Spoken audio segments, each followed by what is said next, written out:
apples, cycle pears, first red plum tree this into Kentucky. Look at it now. And old Trader Beasley really help us? I mean, the squirrels eating all our crops this way. Well, he better. Taking the same money from a lone, lorn woman he takes from the rest of you.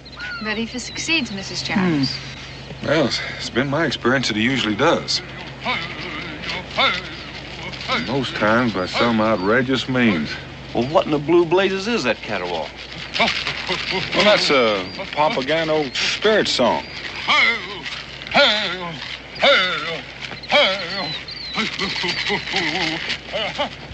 Heathen spirits in the presence of our children?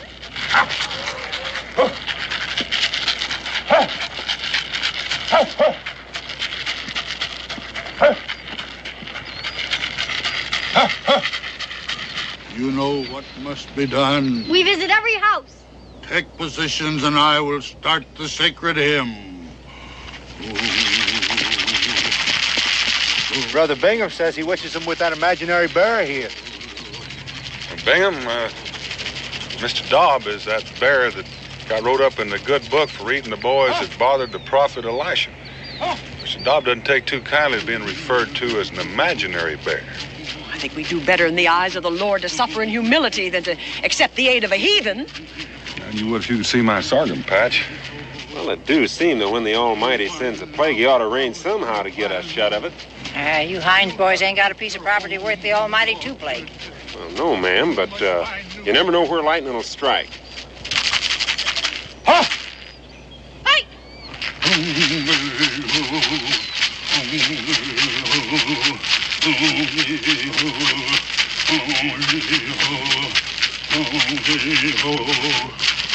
Little one of the brown squirrel clan, you have built your home in the orchard. You must find new home. Do you know what he is up to, Dan? I think I do. We visited every house. Bang of the bobcat clan, bang in the darkness, is coming to your home. You must flee. You must flee. Be gone, squirrel. Be gone.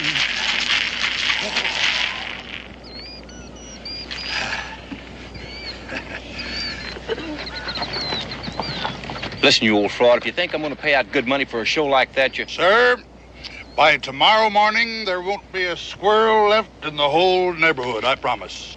Well, how can you be sure? Oh, it's just plain everyday witchcraft. Saul calling on the witch of Endor couldn't be more sacrilegious. The only way he could get in touch with the good Samuel, if I recall my scripture. Oh, blasphemy!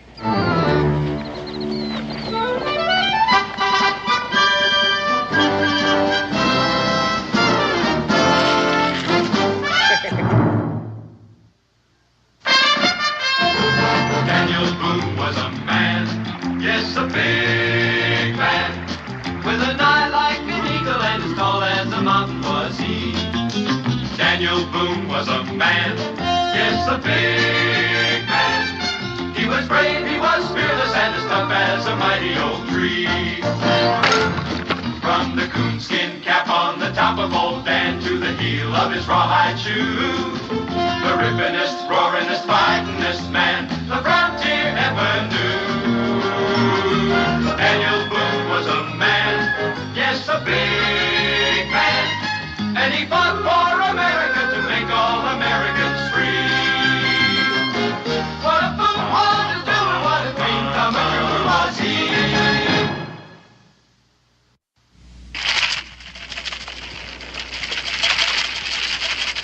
All people of the brown squirrel clan, go in peace, fare thee well.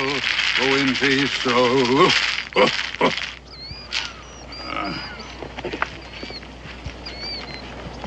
You rid of your plague, Mr. Cowell? Well, I sure pray that it is. Well, you've seen the result at the Morse Orchard. Well, I wash my hands of it.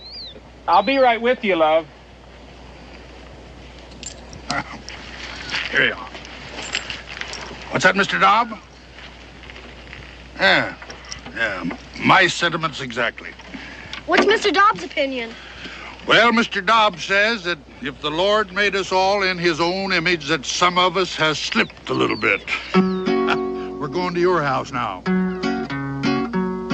There was an old sow and she lived in the sty. 3 little piggies had she. She went around going oink, oink, oink, and the little ones went wee, wee. Oh, 3 little pigs, 3 little pigs, 3 little pigs had we. They all went down to the grocery shop to see. My dear little piggies, one of the... Dan, are you going to tell him? If he doesn't talk me out of it. Well, it's for his own sake. The 3 little pigs, they up and down, they died as a little bee. From trying to say oink, oink, oink, when the others say wee, wee. A moral is this little tale, a moral that's easy to see. She waddled around going oink, oink, oink, and the little one said wee, wee. Pretty, huh? Well, I'd say it's a wee mite more on the philosophical side. About to do your orchard, Pop. Want to come and watch? Oh, thank you, Ezra. Why don't you boys run along? I'd like to have a little talk with Prater. Is it all right to go along? Because these are sacred to the Cherokee. Oh, Mr. Dobb will be glad to go along with you. Won't you, Mr. Dobb? Yes. Come on. Well, I suppose now that you're going to tell me that you've never seen anything like this before, hmm? Well, Prater, I remember when I was living with the Indians, that the squaws used to keep the deer out of their cornfields without any fences.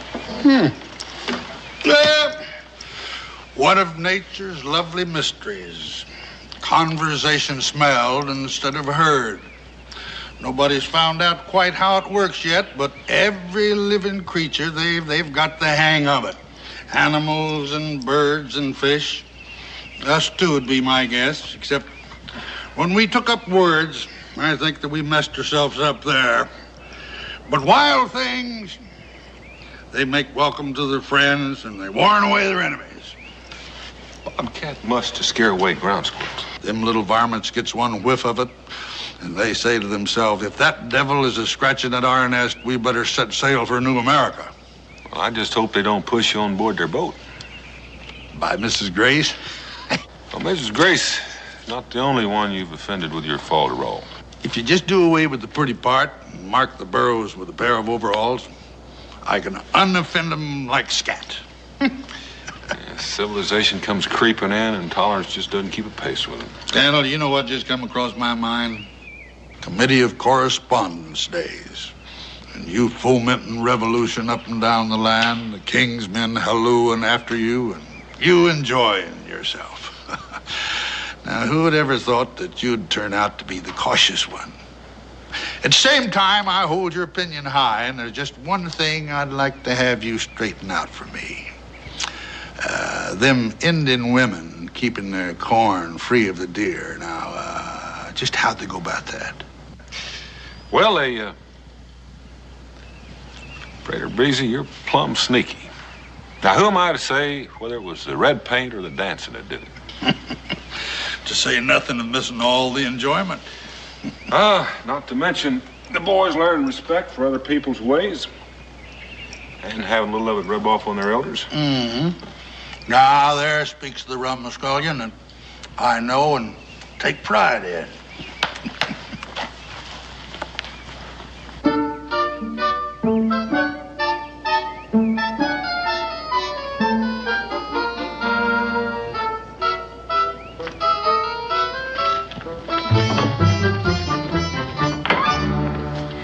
I'll be with you in a minute, ladies. Just come on in, look around. In the meantime, you might find something you want. We are calling on you as the magistrate.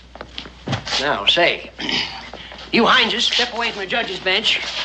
Most of your grandchildren are going to have to wait. Now, Mrs. Grace, what miscreant are you charging? Prater Beasley. Prater Beasley? Prater Beasley. The same Prater Beasley that just rid your homestead of a plague of squirrels? You didn't see how he did it. We did. First time, leastways. It was pure blasphemy, and it involved innocent children. You know, that's what Bingham means to say. Now, you Hineses, just tend to your swelling. Now, Mrs. Grace, I am a little weak on law, but a bull ox on equity. Now, that's a platform I run and was elected on.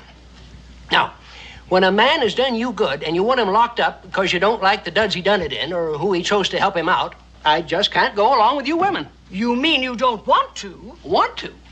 I've been magistrate for 3 weeks, and all I've had out of it is to make Mrs. Jones a widow. Is her poor husband dead at last? He has been gone the past 7 years and not a peep out of him. Oh, can't say I blame him. That woman's a terror. Mr. Hines, for shame.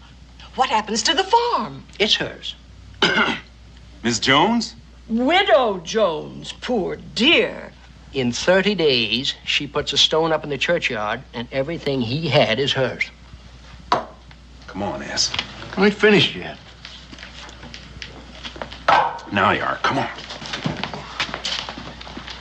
Well, that'll clear some of the air around here. Has she ordered the black for her mourning? Nope. And there's one widow I don't expect to sell her none. She's probably so overcome with grief she's forgotten the proprieties, poor thing. We'll go and call on her. You drunk up half my rum. Ah, what's a gill of rum to a man on the point of becoming rich? Shh. Huh? Remember what I said the other day? Lightning is striking, we'd have fields and plagues just like everybody else.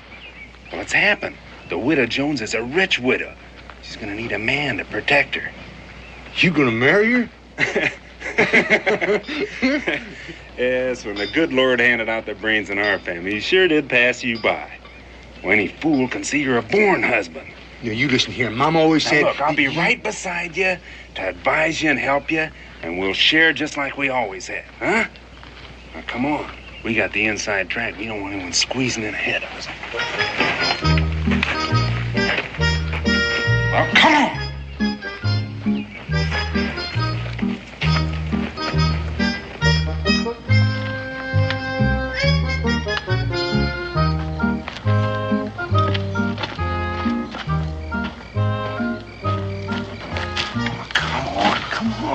What do I do? You rap at the door. She opens the door and says, come in. Yeah, what if she don't? You go in anyway. Come on.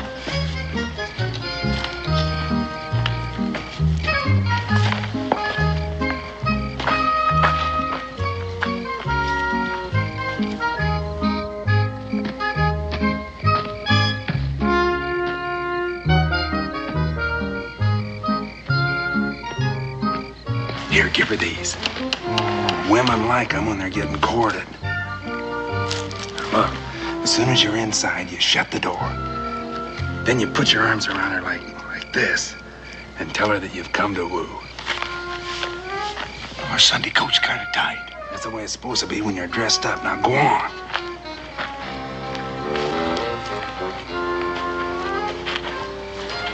Where are you gonna be? I'll be right here till you get inside. Then I think I'll take a walk down by the barn and look over our new livestock. Well, go on.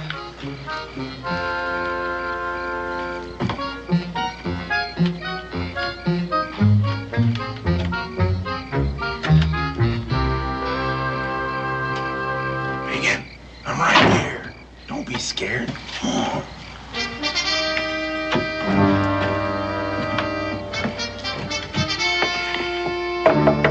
Doors open. Get them meat hooks off of me!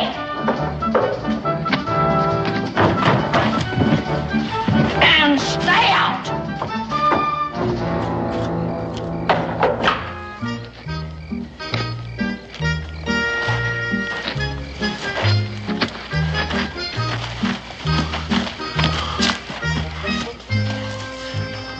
She harm our Sunday coat?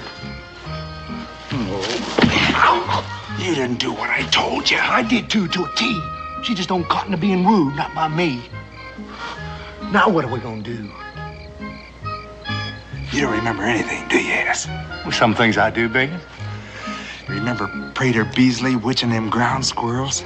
You think he could witch her? Witchery's witchery. That's what Mama always said. And that's what you and me is gonna do. Come on.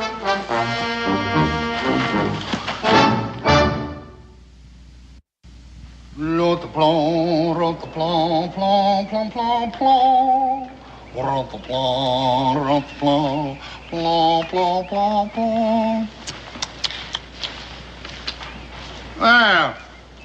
let your mothers keep you at home, boys?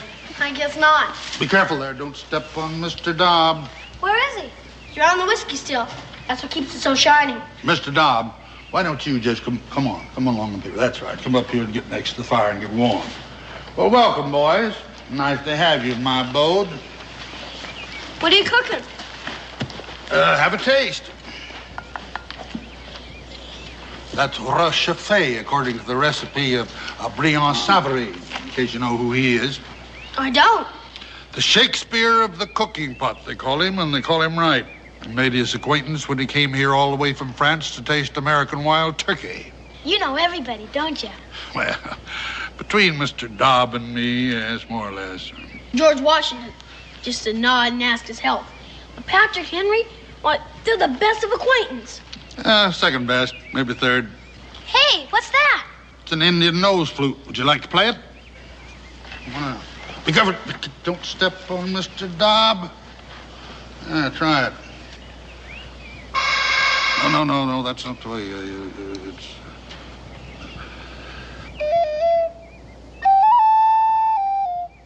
It's an acquired taste, unless you were Indian born, which you were not. Here's something a little more fitting for your education. Play the one about our Polly. What's up, Mr. Dobb? Mr. Dobb says if I continue to scandalize you young'un with unrespectable singing, that he may have to consume some of your elders to save my careless neck. No, I'll sing an ancient song in honor of Mr. Dobb. But of course you deserve it. He's modest withal.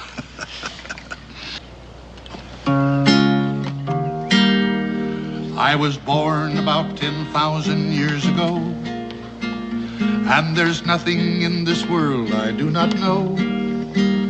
I saw Peter, Paul, and Moses playing Ring Around the Roses, and Mr. Dobb will eat the man who says it isn't so. I taught Solomon to say his ABC, showed Daniel Boone the road to Kentucky, and while floating down the bay with George Washington one day, I happened old Methuselah to see. The good Queen Bess, she fell in love with me. She wanted to wed me secretly, but being a king was never this bear's desire. So I jollied her along a little while. I was born about 10,000 years ago, and there's not a thing in history I don't know. I saw Peter, Paul, and Moses playing Ring Around the Roses. All right, if we join you? The more the merrier.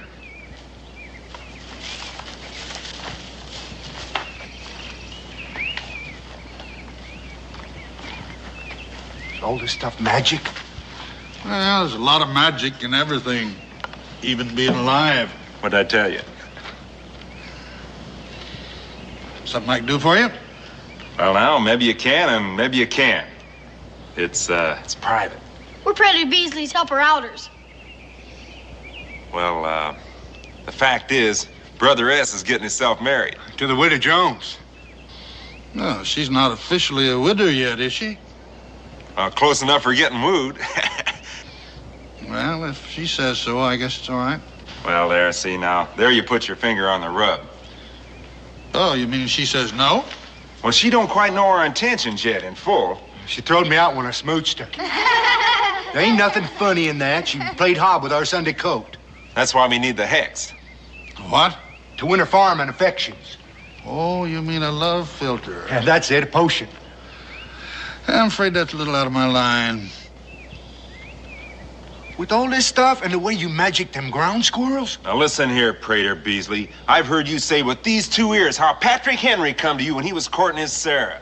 Now, is that the truth or were you just lying? Well, if it wasn't for Prater Beasley, Patrick Henry'd be a lorn bachelor today. Well, Ann? Well, this is not exactly Patrick Henry, you know. Oh, you mean because you think we're poor? Show 'em, baby. Yeah. Does this look like cap in hand? Are we coming as beggars? Well, I must warn you, sometimes this stuff kicks back. Kick back, how? Oh, he's just trying to scare us off. You can't scare us, Prater Beasley. Us Hineses are like iron. You just get in there and mix up that potion. Very well. Just a minute.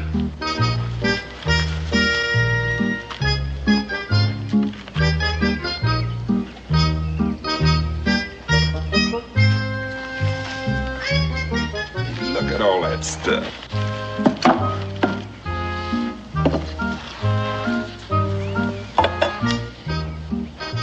How do I make it work? Well, 3 drops in her tea, and then you sit with her after she drinks it. 29 straight evenings, that is, until Mr. Jones's tombstone is ready to be put up in the churchyard.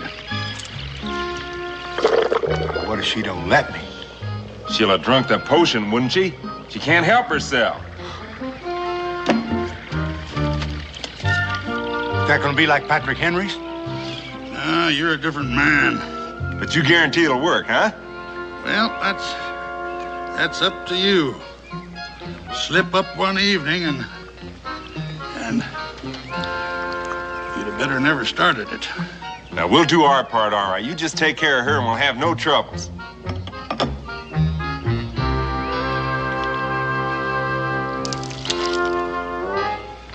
Be very careful with it. Take it. Here you are. It's on the house. Oh, hey, that's real neighborly. Neighborly? If it wasn't for me, you never would be rich. Don't you remember? If the witch ain't paid, the potion ain't any good. We learned that from our mama. Here you are. Come on. Now you daren't put no hex on us.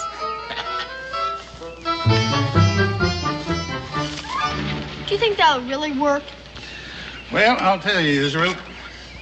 If the widow Jones allows S. Hines to sit with her for 29 straight evenings in a row, I'll be a little scared of my own medicine. Then I said, Queen Bess, goodbye. No matter how you curse and cry, I'm on my way to Kentucky. I was born 100,000 years ago, and there's nothing in this world I do not know. I saw Peter, Paul, and Moses playing Ring Around the Roses, and I'll shoot the man who says it isn't so.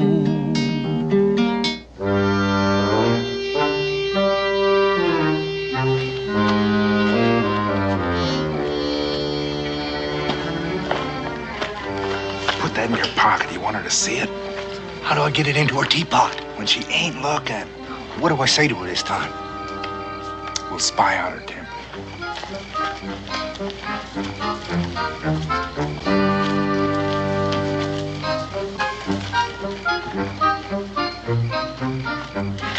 Glory be, she ain't home. How do I woo her? You sneak in and sneak the potion into her teapot. Well, what if she comes back? I'll give you a signal, and you flip out the window before she comes in the door. Now go on, I'm watching out for you.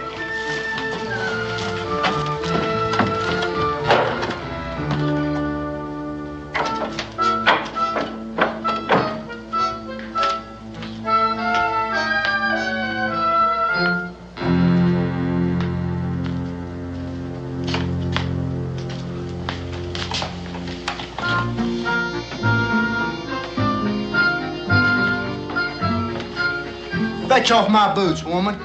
Get me a mug of cider from the keg. Yes, is she coming? Hurry up with that potion.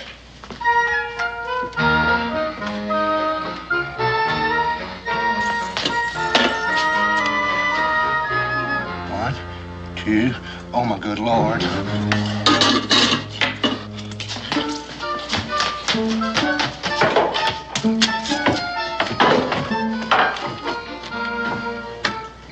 Forgot to flip out the window. I didn't even signal you. Just in the nick of time.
With no flowers. Go on.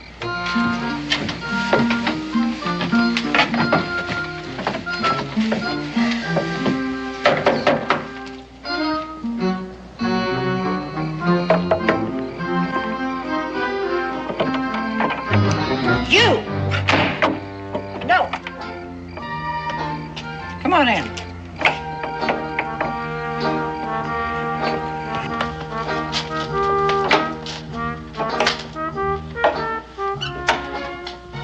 Like a husky young feller. Huskier shade better. Yeah, one that could pull his weight in the traces. And I don't mind what people say about you. The farmer gets me, he's gonna get a pearl. I don't mind neither. What's happened is the wall of my well's caved in. Well, I got on our Sunday code. And if it ain't dug out tonight, my critters will go dry in the morning, leaving me a poor woman. That's terrible awful.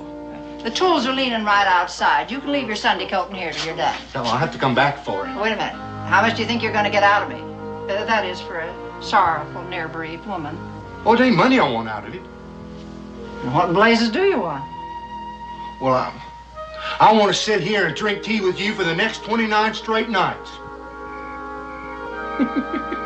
Oh, yes. That's the cheapest well I ever got dug out. You can sit here and drink tea till you found her. Hey! Prater Beasley, you are a devil. Wedding bells ring out.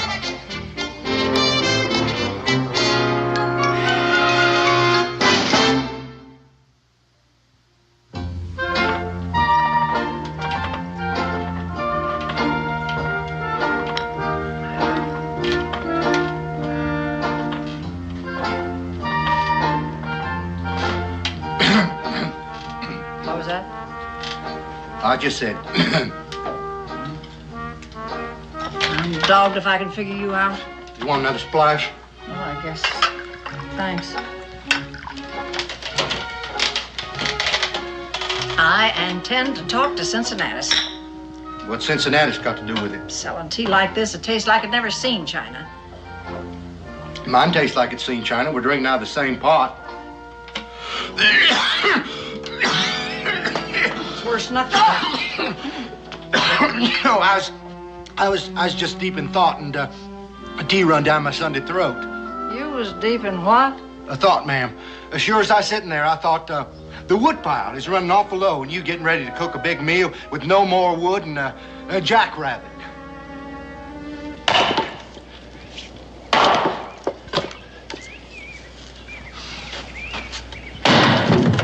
Hey, watch where you're throwing our wood, will you? Brother Bingin, I'm worried. Now, what do you find to worry you? Well, look at the sweat on my brow. I done worked up a blister. Well, when the widow asks, you gotta do, for the time being, anyway. That's it. She didn't ask. I just opened my mouth and offered. You know, Brother Bingin, I think that potion's working on me at the same time. Oh, that's plain impossible. We're drinking out of the same teapot, ain't we? Did the witch lay a hex on you? Not that I know, anyhow. The witch don't lay a hex on you. The potion can't harm you. Now, you ought to know that by now. I'm still sweating like a horse. Wooing fever, we call it. Never lasts past wedding bells. Tonight's the night you pop her the question, and tomorrow morning, all you want to do is just sit around and rock and get waited on.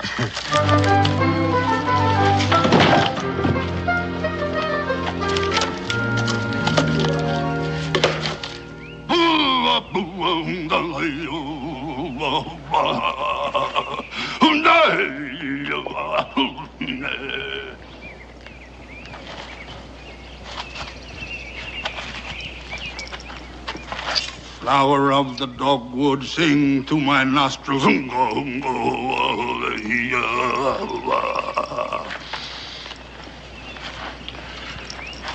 Black gum. What's this medicine good for? The ague. Hand me some of the mountain ash, the red berries. Good. 4 more.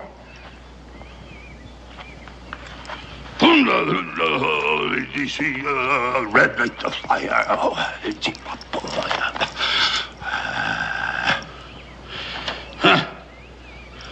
Now they'll stop being what they are and become medicine. You know, I thought about becoming a doctor. Most of that had to go to Yale College. Yale College? That's a good place, but they go a little bit too much for the book. That's how you're supposed to learn. Well, Mr. Dobbs says that you learn by living. And the more you live, the more you learn. But the way you really learn is by looking and questioning and doubting everything that man has said is the gospel truth. No matter who he is, says Mr. Dobbs. Been expecting you. You hear that? He admits he's expecting us. About a month ago, I gave you a love filter. Just a month and you know it. Give it? Why, you old scoundrel, you sold it to us. And don't try and lie out of it in front of this child. You said Patrick Henry come to you when he's courting his Sarah. Well, you don't even know the man. Patrick Henry's his closest acquaintance. Now, how do you know that? Because Prater Beasley said... No matter who they are, as Mr. Dobbs says. Because Prater Beasley knows his favorite song. For tonight we'll marry, Mary B. For tonight we'll marry, Mary B. For tonight we'll marry, Mary B. Tomorrow we'll be sober. Do you hear that? What Daniel Boone lets his own flesh and blood be taught? You're heading for bad trouble, boy, associating with this here witch. And that witch gonna be in bad trouble. We don't get our money back. Return the filter and the money is yours. You know we can't do that. We can't do that. I put it in the widow's tea. All of it? And 3 drops every night, then I sat with her. Except one time I put too much in by mistake. I sat with her for 29 straight nights. Your powers are greater than you thought. Yes, if you succeeded in doing that. But you ought to ask for her hand. She ain't got no hand. She ain't a widow anymore. Well, then you got what you paid for. Not us. That's what we've been trying to tell you. I mean, last night I put on her Sunday coat and I washed from head to toe to pop the question. And I went up and I knocked on her door, my mouth all smooched up for a kiss. And who should open the door but Jones? Mr. Jones? He couldn't. His headstone's going up in the churchyard tomorrow. Says he was prisoner to the Indian for the past 7 years. Of course, she don't believe a word of it. Oh, neither do we. That woman's got a tongue like a razor. Ain't no man could stand up to that for a full life.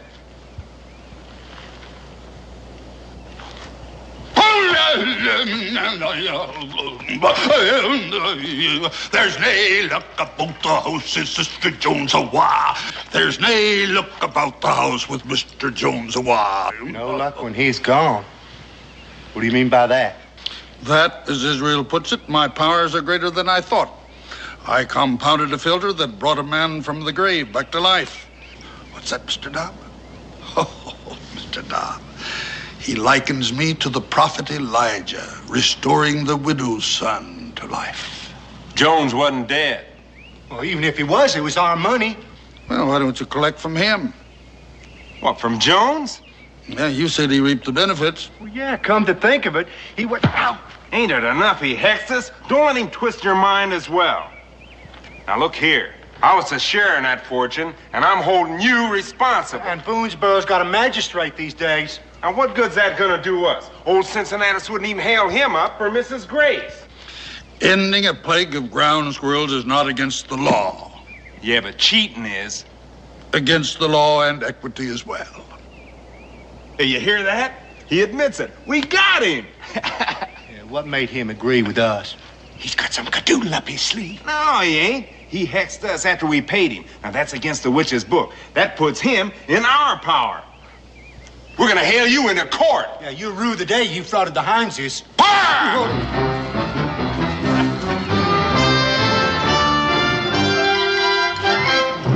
You gave them the idea. Well, that's why we fought the revolution. What, so those diddlers can make you look like the criminal? No, so every man can have his day in court, and disputes between Americans be settled according to the evidence. Mrs. Gray sure's gonna kick up her heels into the jig when she hears about this. Don't think they could win, do you? Well, Ezra, I'll tell you. Mr. Dobb remembers Socrates sentenced to the hemlock, and Solon the lawgiver being kicked out of Athens into exile, to say nothing of some latter-day events which would embarrass me to mention. Now, Mr. Dobbs believes that Boonesboro's first trial will be a great experiment in law and equity at the inside. Prominently.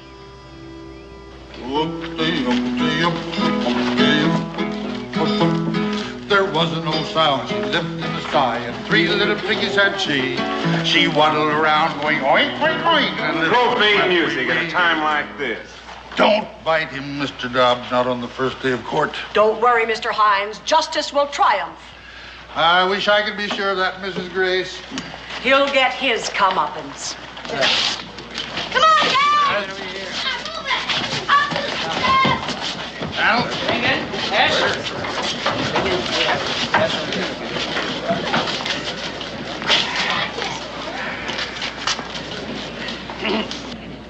All right, this court is now open for business. Now, as you no doubt remember from my campaign, I am a little weak on law. But you're a bullocks on equity. Yay! Excuse me, Sensen. I mean, Your Honor. However, I have been studying up on the law as such, and I have made a few important points. The first point being that you have your choice. Now, you can be tried by me or by a jury of 12 good men and true. O'Grady will be one. Daniel, you're a legislator. What?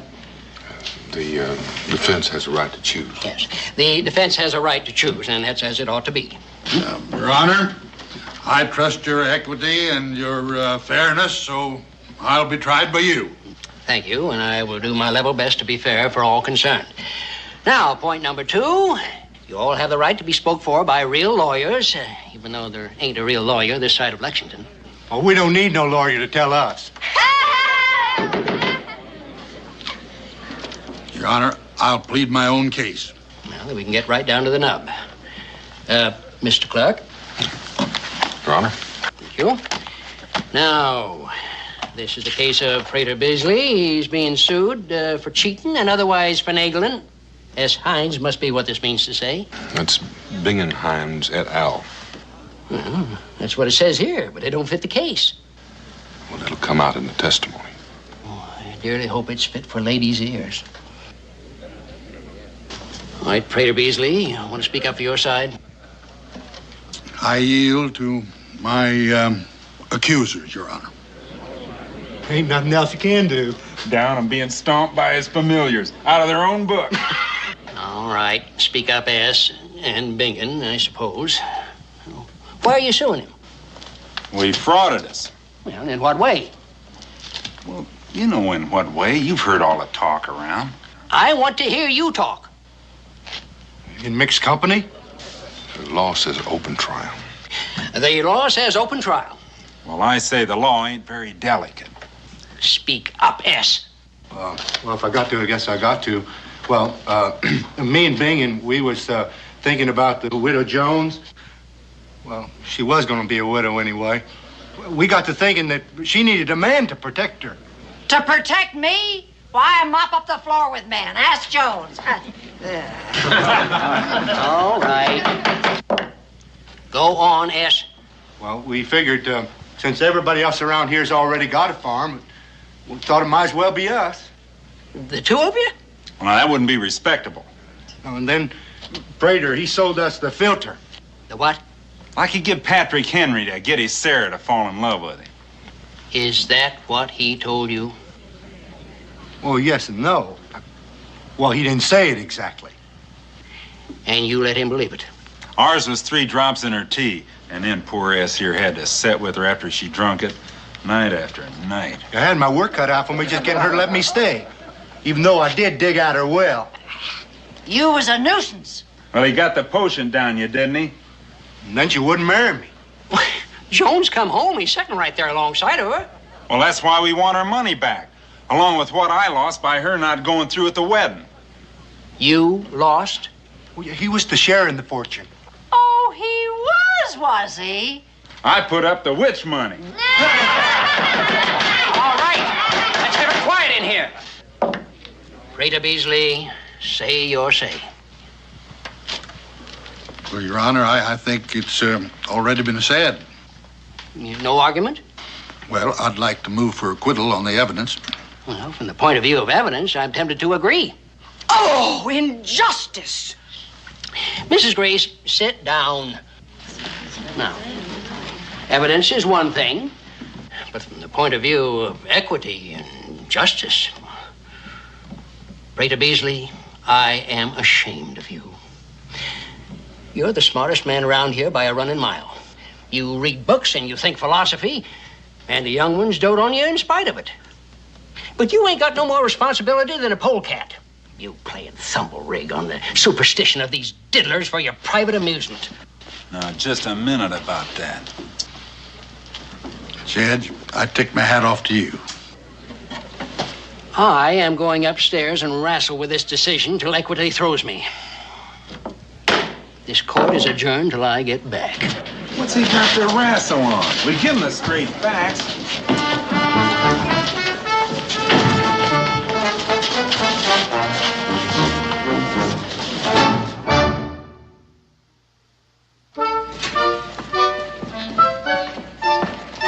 I thought we had the case won when he admitted we had equity. Equity? That's just talk. That whole crowd's in cahoots. Need a miracle to win. If we had enough money left, we could get Prater Beasley to work up one for us. Just let me think, will you?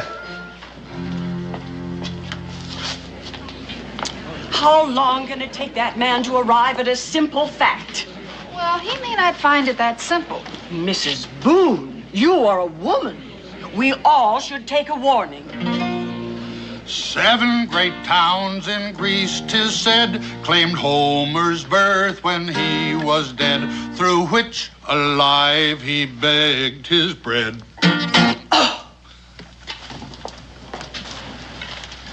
We could just walk out and leave him high and dry. Now, what good would that do us? Huh? Gentlemen, do you know where I can find Dan Boone?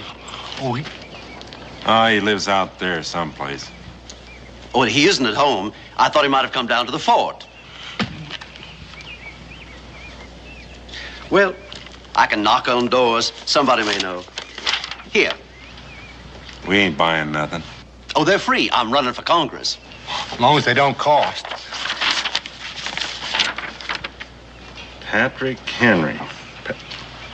Hey, you really him? Yes, I really am. You gonna tell him after all? We got our miracle, you oaf. How do you suppose a man of Patrick Henry's prominence is gonna feel when he finds out an old loony claims he couldn't make hay with his own sweetheart without witchery? Oh, Patrick Henry's gonna be mad as hops. You're gonna be mad as hops.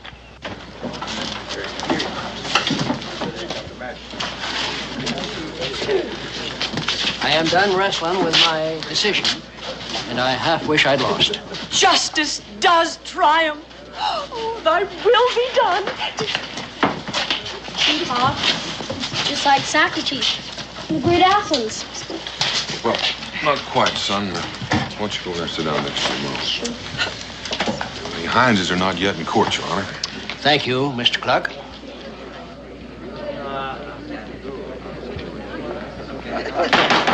Court's in session. Now let's have some order here. Hold on! What? Hold back your decision. We got ourselves a new witness. His word's better than his bond. That this here polecat frauded and diddled just like he done us. Sit down. Done for and finished, ain't you? And your in cahoots can't stop it anymore. Sit down and be decorous. Your Honor, if I may, before the court proceed. Dan! Pat! Patrick! Becky! Oh. Rosey, Patrick Henry. What are you doing here? I'm running for Congress. I hope I can count on your support. Well, you don't need to ask. I can even make a speech for you. Well, with Daniel Boone orating for you, I guess you'd have no use for me and Mr. Dobb. Frater Beasley, why, you old polecat. Is Mr. Dobb with you? Just 1 inch and you'd have stepped on him. Oh, Mr. Dobb, I am so sorry. He doesn't know his own strength anymore. Israel? Israel? I used to know you. I know. I was a lot smaller then. Thank you. I'll remember that next time. This court is in session. I do apologize, Your Honor. An unexpected meeting with dear friends. Say, you are the old loony that's on trial here. I am that self-same old loony. Your Honor, Prater Beasley has not engaged me as his counsel, nor would I expect him to, but as a friend of court. Now, hold on. What kind of friend is that? Amicus curiae. Your Honor, may I speak? Go ahead. I'm as curious as anybody else. Your Honor, if not for Prater Beasley here, I'd be a lorn bachelor today. That means he didn't diddle them. Well, whatever Prater says is apt to be the truth, no matter how outrageous. I will not believe it. Oh, madam, picture me, a young fellow, head over heels in love, and tongue-tied as a bashful coot. I'm sure you must remember from your own courtship. Well, Prater Beasley gave me a filter, distilled by his genius, and I quaffed a glass about so tall. Ours is for her to drink. Well, he told you the recipe's different according to the man. Don't interrupt the congressman. You testify it worked? It hit me like Jove's thunderbolt. I took another small shot, just for luck, and staggered down to Sarah's house. I asked, and she said yes. By the way, you still have that still? Yes, and some of the finest branch water that ever trickled down a man's throat. Well, then, Your Honor. Case dismissed. Court adjourned. This tavern is open for business. Kentucky wins over Great Athens! Hey!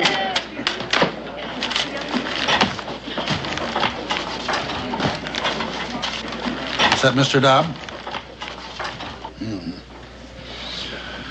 Mr. Dobb suggests that a drop of the hemlock can be salutary to the continued morals of the body politic. He hopes you're right about Kentucky, but he's not sure. Well, how about some of that branch water?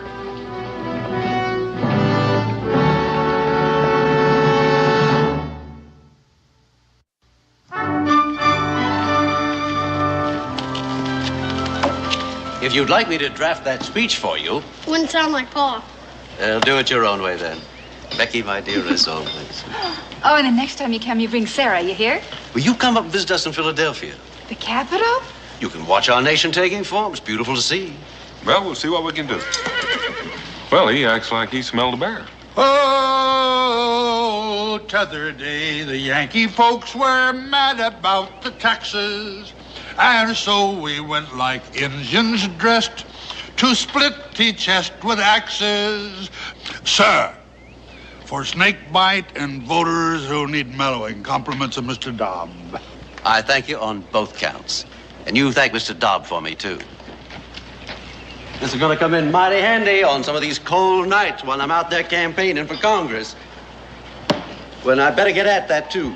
I got a lot of hands to shake over here at Idomax Stockade. Now, Israel, don't you let your folks leave you behind when they come up to Philadelphia. Don't worry, I won't. Bye. Pat?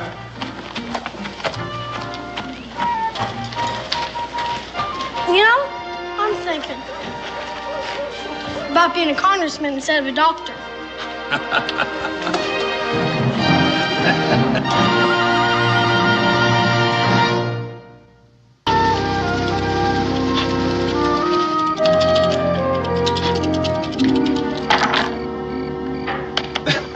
Blimey, you've done it again.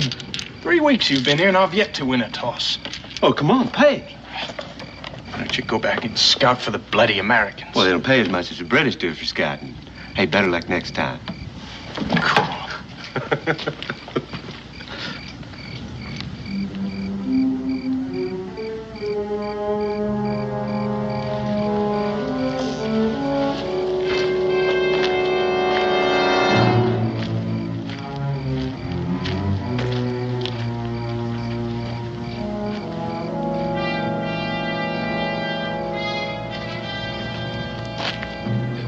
take our land. We will fight them if they try. By then, the Kentuckians will be much stronger. Many of your people will die. Why not fight them now? There are few rifles among us. There's little powder. We too must wait until we are stronger. It will be too late by then. Crooked Hand is respected amongst his people. We need their help. Call them together. Ask them if they will be our allies. And if they agree? I will give them many guns and much powder. I will give them whiskey that they may celebrate their victories. And I will pay them for white men's scalps. How many guns? How much whiskey? A wagon load of guns and powder. A wagon load of whiskey. Your people will be very rich. How do I know you speak the truth? Tell me where, and I will send the guns and the powder. I will send the whiskey. When you get them, you will know it is the truth. And you will believe me when I say that I will pay for the scalps when they are brought to me. I have heard you talk. In 2 weeks, my people will meet with the Chickasaw. You will send the wagons. Then I will speak with the council. It is agreed. Tell me, where does this council take place? Do you know the Indian trail the white men call Warrior's Trace? Yes, I know of it. Far to the south of this trail, the small streams join one another to form a river. Ah, the headwaters of the Kentucky. The meeting will be there. That is where you will send the wagons. Hey, you there!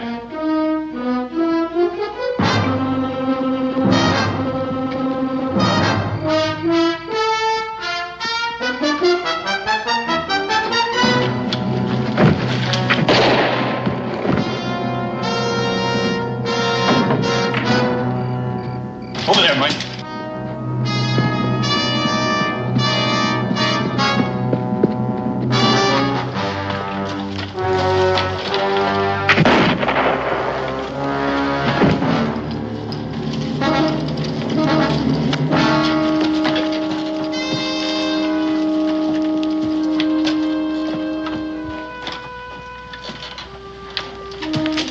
I'm afraid he got away, sir. But he's bleeding badly. He can't get far.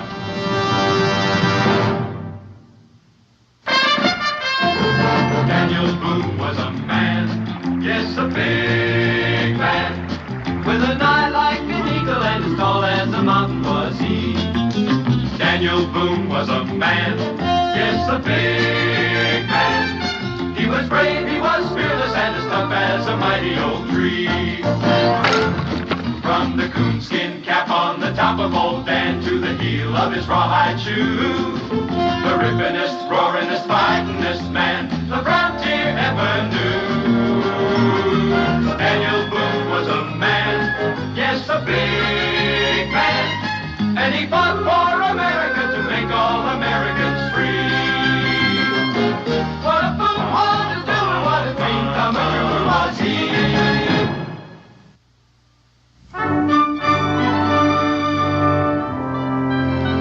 Good night. Good night. Yeah. Drink up, gents. Maybe you ain't got no place to sleep, but I have, and I sure don't intend to waste it. You throwing us out? Right now, I'm asking. Throwing out comes later. Oh, you're a hard man, Cincinnati. Well, Cully, I sincerely doubt it's worth staying up for. Just wait till tomorrow when you're thirsty. Hey, Dan? Latham Green. Your wife said I'd find you here. It's all washed out. You better sit down. Yeah. You're hurt, too. Here, let me take a look. I'm all of that. Just a have a drink. Cincinnati, bring a towel. Must have taken the wrong turn, man. The last time I heard of you, you were heading for Kaskaskia with Major Clark. Yeah, that's true now. Well, nothing's happened to Clark, has it? Oh, they was all doing fine last I saw them. What happened? Well, I was on me a scout, and I got myself picked up by a redcoat patrol. They figured I was just a trapper, so I hired myself out to the British for a while. You hired out to the British? Well, I couldn't lick them, so I joined them. No, I just now come all the way down from Fort Detroit. Eat this up, Cincinnati. Is old Hair Bar Hamilton still up there? Yeah, he's still in business. That'll be Kentucky has buying next unless they're stopped. Who's they? A British detachment. They got themselves a wagon load of guns and powder. And another wagon load of whiskey. They're headed for a big meet with the Choctaws and the Chickasaws southeast of here at the headwaters of the Kantuck. And if they gets together, this whole valley is going to be knee-deep in blood. How are we going to stop them, Daniel? Which way are they coming? Down Warrior's Trace. I figure maybe you got 3-4 days to head them off. Head them off with what? Daniel, look. You know the country. You know, the only road goes right through Frenchman's Gorge, and there's one spot where it narrows down to where a man could almost spit across it. If a man could get there first with enough powder, he could blow the whole shebang sky high. You read my mind. Cisneros, how much powder have you got? Plenty. Do I hear any volunteers? Better speak up, Mason, because I think we're going.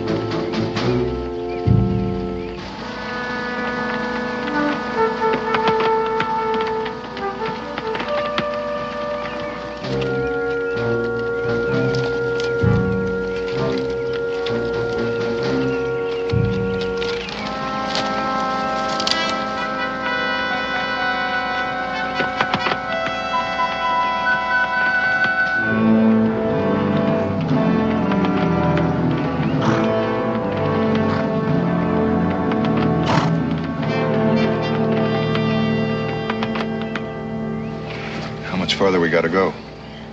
Maybe 70, 80 miles. Well, that gives us enough time. Not much to spare. That country stands right up on end. Makes going a little rough. Daniel, you want me to take the first watch? Well, it doesn't matter very much. We're all going to get a turn. Well, I'll take it. I ain't very sleepy. Give me a holler in about 2 hours. Okay.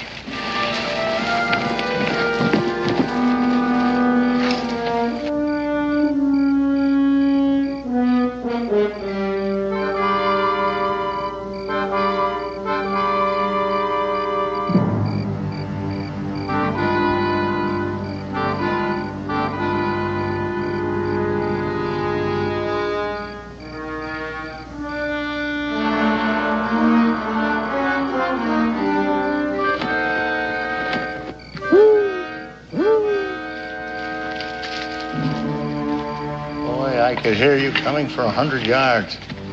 Now, you know I've taught you better. Paul, you know you can't see through that hat. For all you know, I could have been an Indian. It could have been a whole tribe and made less noise than you. Well, I trust you scouted the terrain. Yeah, Paul. And there's no use waiting any longer. 2 of them are asleep, but they got a horse guard posted. That's a minor obstacle. We'd better get started. Paul. What is it now? Those packs they're toting. They look monstrous heavy. Who said anything about packs? They're likely personal possessions. And stealing them would be an act of common thievery. It's the horses, lad, the horses. They're always good for sale or trade with anyone, red or white. Now, come on.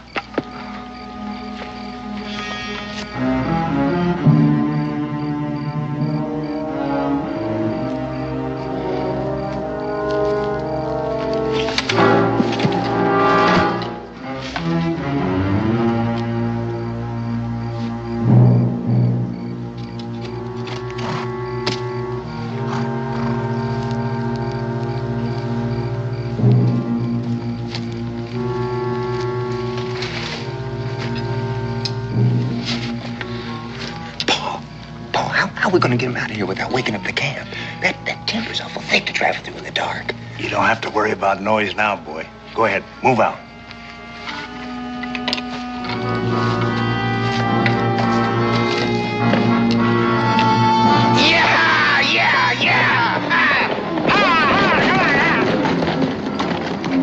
Don't shoot. You might hit the horses. Mason.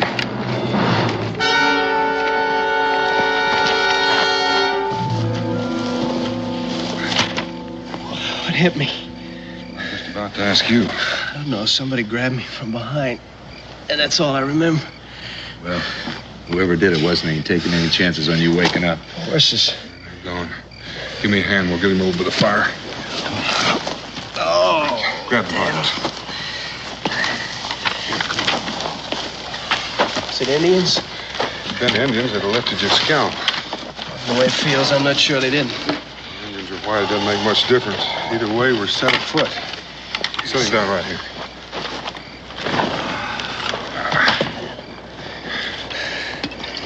Thanks. What are we gonna do now? Well, we're gonna get the horses back. Dan, you sound like it was you got your brain shook up instead of Mason. The way they were traveling when they left here, those horses be in Carolina by morning. Well, there's just a chance they may figure we won't try to track them. There's any chance of making it on foot? All we got to carry is 300 pounds of powder in those packs. It's 100 pounds apiece with food and water. We'd never make it. Then I guess we get the horses back. Good. You feel up to traveling? You right now? We can't track them in the dark. Well, I figure they'll head down the valley for a while to put some miles between us.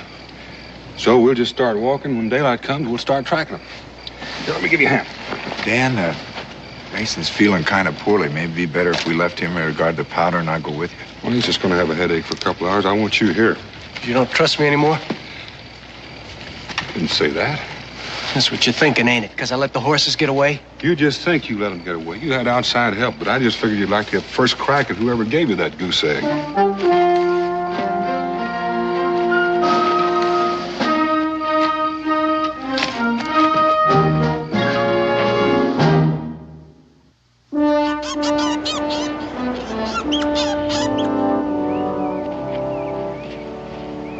Well, they camped here before they stole the horses.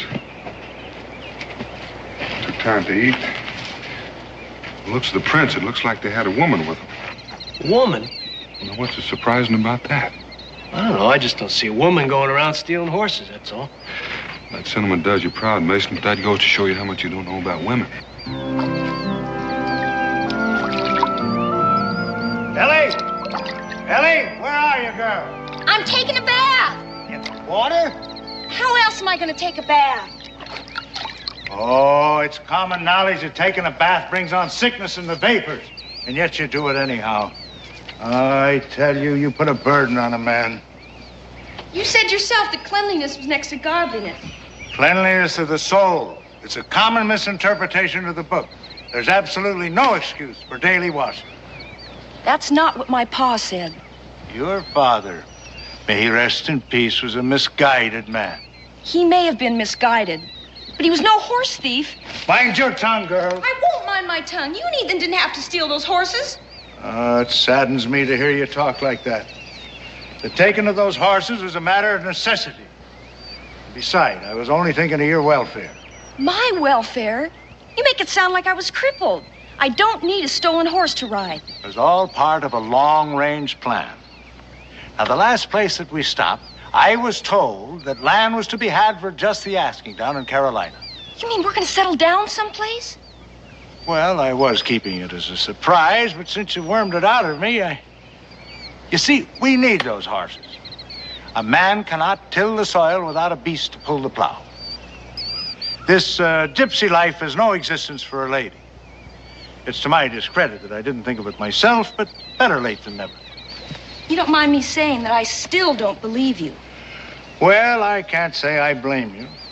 You see, I cast aside my Christian principles when Ethan's mother passed away. Yes, I've been a sinner. But now I've seen the error of my way. Then take those horses back where they belong. Girl, are you trying to get me hanged? I don't mind doing penance, but that's carrying it too far. No, I'll keep them around just as a reminder of my sinful past.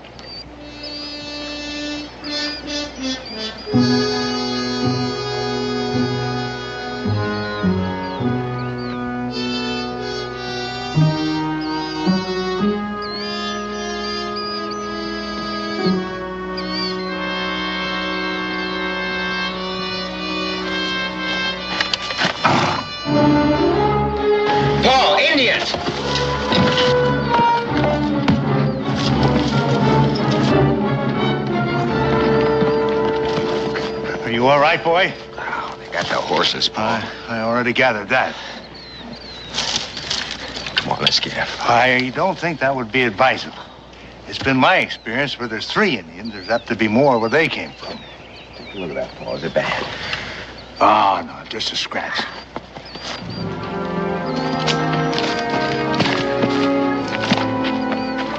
Wherever they're bound, they're in a hurry. And if we're gonna catch them, we better do it pretty soon. It's about a half hour before dark. You smell smoke? Nope. My sniffer ain't as good as yours, though. It's from a campfire. Then that don't make any sense. If they were in such a hurry, why'd they stop to build a fire?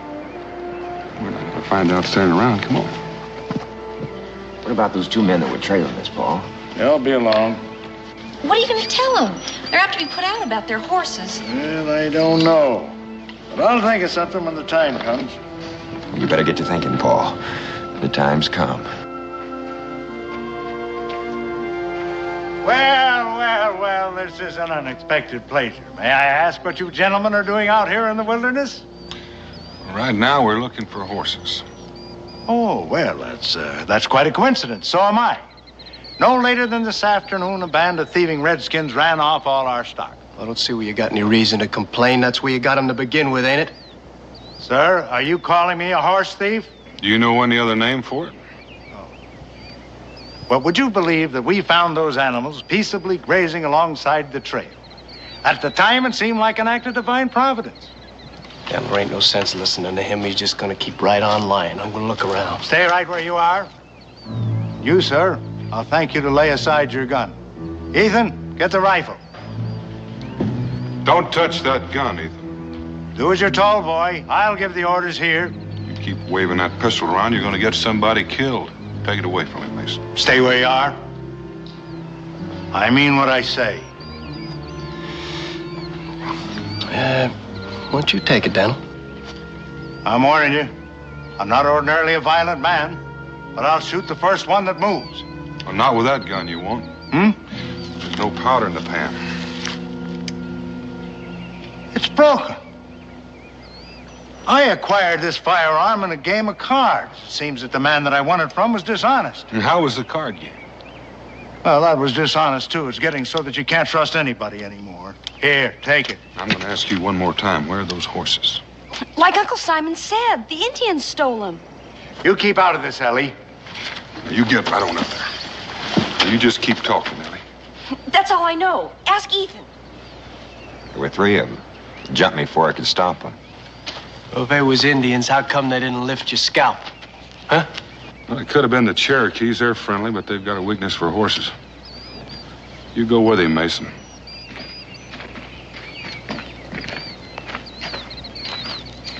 Well, now that we've got our little differences settled. Our little differences? You stole my horses and you cost me a day's travel and you call that a little difference? Oh, I know you're a mite upset about those horses, and in all fairness, I can't blame you. But what's done is done. And being a fair-minded man myself, I can't say that I hold it against you for getting mad at me. You're not going to hold it against me? No, better friends than enemies. So allow me to introduce myself. I'm Simon Doggett, and this here's my adopted daughter, Ellie. Howdy. Howdy. My name's Boone. Boone? Boone? That has a familiar ring. You're not running from the law, are you, Mr. Boone? Nope. Are you? Oh, whatever gave you that idea? Since you did manage to steal my horses, it occurred to me that thieving might be just a part of your natural trade. Oh, now there you go, bringing up a subject that I thought was already settled.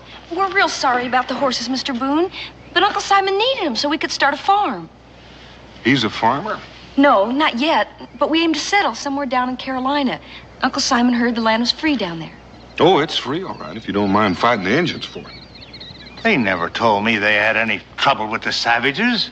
Well, that's Chickasaw and Choctaw land. They've never been too fond of the whites. Now it's worse that the British are paying bounties for white scalps. Well, it looks as though we might have to change our plans. Well, you just might take my advice and go back where you came from. Well, Mr. Boone, I find that suggestion just a little bit impractical. What he means is we got run out of town last place we were in. Ellie, please. That's why we're hiding out here in the woods. Daniel? According to them tracks, there was 2, maybe 3 Indians, just like Ethan said there was. I reckon that settles it. You know, if we were to split that load up into 6 pieces, we might still be able to make that gorge on time. Them 3? Well, Simon owes me a favor. This would be an opportunity for him to square it. Just a minute, Mr. Boone. Am I to understand that you are to make of my kin and myself beasts of burden? Well, that's one way of putting it. Why, that's downright degrading. And beside that, conscripting labor is against the law. I can't allow it. Well, maybe you'd like to go back to that town they just run you out of. Oh, well. You don't leave a man much choice, Mr. Boone. Now, inasmuch as we're friends, I'd like to help you out, but as of late, I've had the miseries. Well, I figure that you'll be feeling worse by the time you get to where you're going. Now, why don't you just start collecting your gear here? What about her? She's walked this far. I reckon she can walk a little farther. Daniel, she could get killed. We can all get killed. There's no help for it. But we sure can't leave her here alone. All right, start packing up.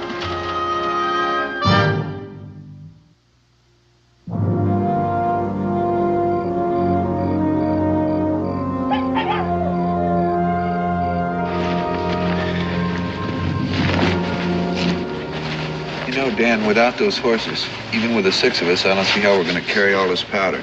Not make any time at all. I've been thinking about that. If we carry just half of it, that ought to be enough to stop them for a while. What good's that going to do? Well, don't forget they're carrying a load of powder, too. In the confusion, maybe one of us will get a chance to touch it off.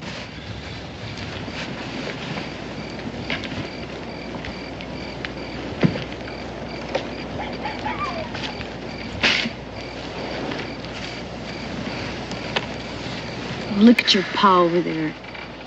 Sound asleep like he didn't have a care in the world. Ethan, couldn't you talk to him? Talk to him? About what? About cheating and stealing the way he does. Seems like every place we go, he gets in trouble. That's the way Paul is. Got to make a living for her somehow, don't he? Some people work. You know that ain't for Paul. He figures he's too smart to stoop to working with his hands. Ethan, don't you ever feel like you'd like to have a home? I don't know, maybe it's different with boys. Maybe it's like Pa said, you don't miss what you never had. Seems like we've been moving on to someplace else ever since I learned to walk.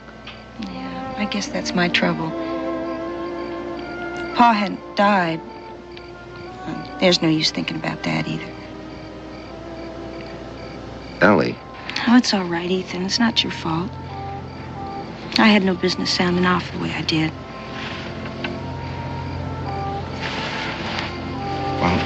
Well, what I meant to say was, well, when you and me get married. Who says we're going to get married? Well, if I don't marry you, who else is going to? I'll find somebody. Maybe I already have. Who, Mason over there? Could be. Now, you hear me, and you hear me good.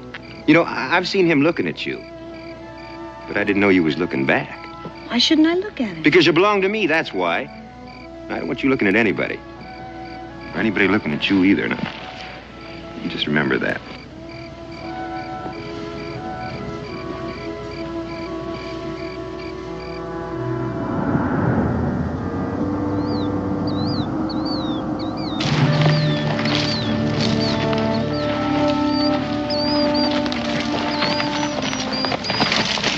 Daniel? Take a look at that sky. Yeah, looks like it's gonna be a real toad strangler. Wonder how waterproof this powder is. Waterproof enough. Keep moving, Mason. I want to go ahead and see if I can find a shelter. Well, on your feet. Gotta keep going.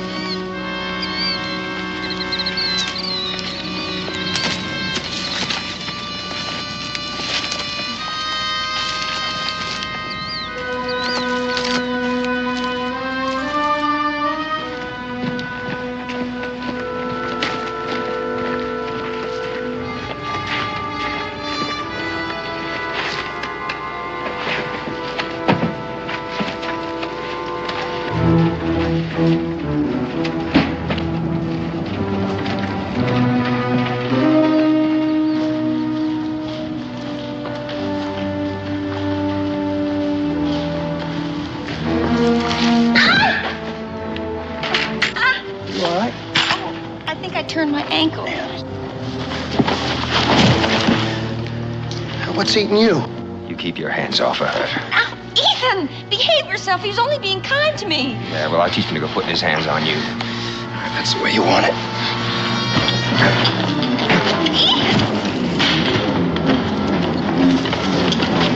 Take it easy, Mason. Let him come. Listen, my hands behind my I'm gonna back. hit you too if you don't cool off. Same goes for you. And we got enough trouble without you two starting a fight. That's better. Now, you two sit down and catch your breath while I see what's the matter with the lady. Now, hold it right there. Well, right smart of you, Ellie, to make a fuss so we could get away. I didn't do it for that. I just plain tripped and fell. No matter. But we better get on our way before Mr. Boone gets worried and starts looking for us. Ethan, pick up those rifles.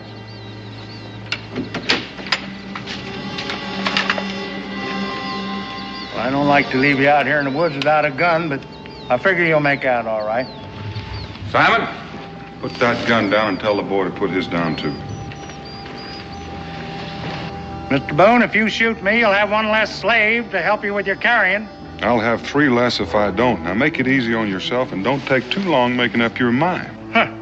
What makes you think my kin would help you if any harm was to come to me? Simon, you're running out of time, and I'm running out of patience. Now, put it down. You'd be bluffing, Paul. And again, he couldn't. Ethan, put it down before you get me killed.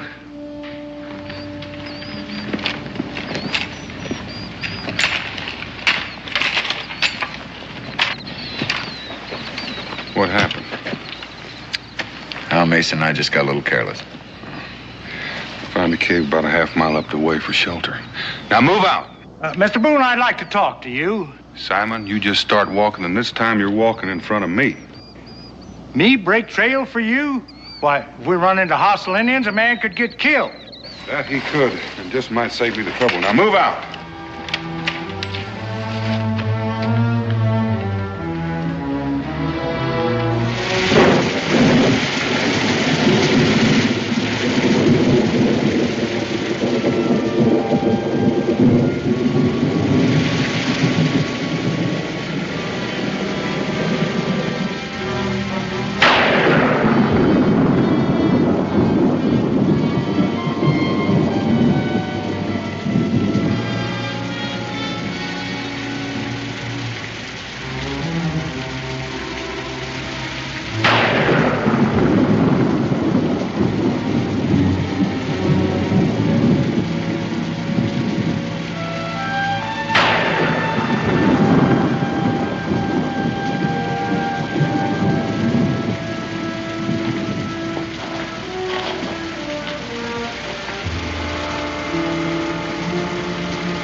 Killed sneaking up that way, son.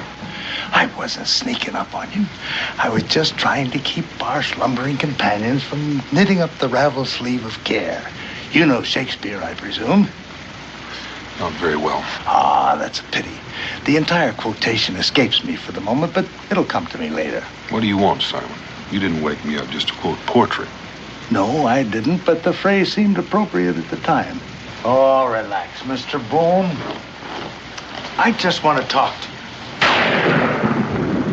All right, start talking. Well, I gathered from your conversation that we are about to reach our destination, wherever and whatever it may be. With a little luck, we ought to get there in the morning. Why? Well, considering all the services we've rendered, you don't seem to be exhibiting much trust in us. Well, now, that's where you're wrong, Simon. Not a question of a lot of trust. As a matter of fact, I don't have any trust in you, no.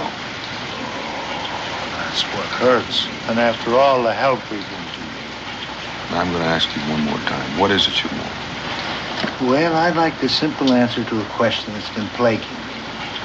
You see, a little while ago, I took the liberty of peering into one of the packs I've been carrying. And I just wondered what in the world a man would be doing with all that powder. Well, he could be selling it to the Indians. The first thought that crossed my mind. I'll bet it. And it also crossed my mind that a man could make a tidy profit on such a deal. Oh, Mr. Boone, I could tell you were a businessman the first time I saw you. Well, now, what else could you tell about me? Well, I could tell that you wouldn't mind sharing the wealth with an old man who was willing to forget what you were selling and who you were selling it to. Well, Simon, that sounds a little mite like blackmail. Oh, that's an ugly word, Mr. Boone, an ugly word. Let's just say that I'm doing you a favor, and you're willing to pay for it. Well,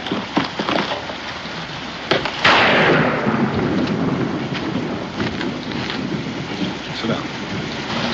Now, there's nothing more to discuss unless you're prepared to meet the terms right now. I said sit down. Oh.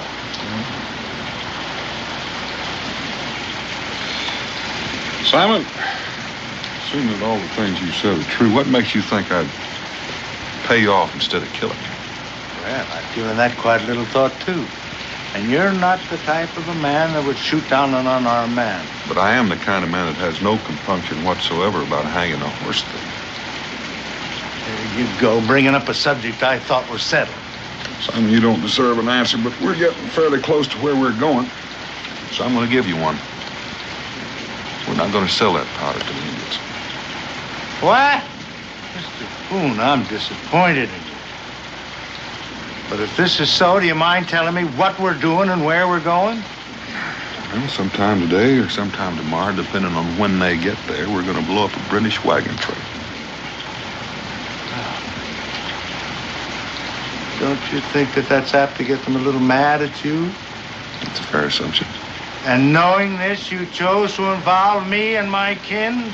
It was not my choosing, Simon. It was yours when you stole my horses. You know, something like this could make a man hate horses. Mr. Boone, I have absolutely no quarrel with the British whatsoever. So, if you'll just pay me our share of the money that you owe us for being so much help. What money? Well, our share of the money you're getting for doing what you're doing. Good Nettie. Do you mean to say you came all the way out here and ran the risk of getting killed for nothing? Well, depends on what you call nothing. Well, doing something and not getting paid for it is what I call nothing. That's your opinion. Well, what's your opinion, Mr. Boone? Oh, I don't think your pa would understand. Maybe Paul wouldn't. It could be I just might. Now, Ethan, you stay out of this, boy. You don't know what it's all about. Pa, I heard it all. I'd still like to know what Mr. Boone's opinion is. Well, it's fairly simple, Ethan. The wagons that we're after are loaded with powder and rifles and whiskey for the Indians. If we can stop them, we can save a lot of homes, maybe a lot of lives. Are these folks you mean to save all kin and friends of yours? Some of them I've never seen. There you go, running around risking your neck for people that don't even know what you're about and probably wouldn't thank you if they did. I can't argue that. Well, then tell me why. Well, I reckon if you belong to a community, you owe a certain obligation to it. Have you got a family, Mr. Boone? A wife and a boy. Well, then that's why you're doing it. And don't tell me all about this obligation to your fellow man. Well, if you don't believe me, ask Mason or Cully here. They're not even married. Mason? I can't add much of what Daniel said. All I know is you gotta pay for the privilege of living with people. Or maybe they're allowing you to live with them, whatever it is. It's the same goes for me, too.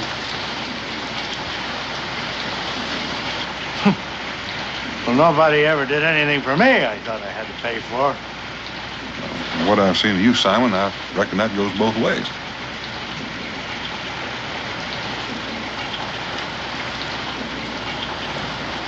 Storm's letting up, man. Well, now that Simon's got us all awake, Mason, you might as well start fixing breakfast.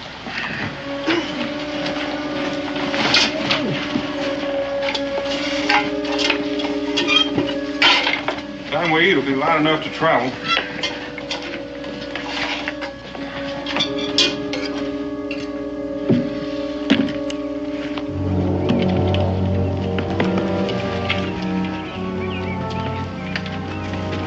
Well, there it is. Now all we gotta do is blow it up.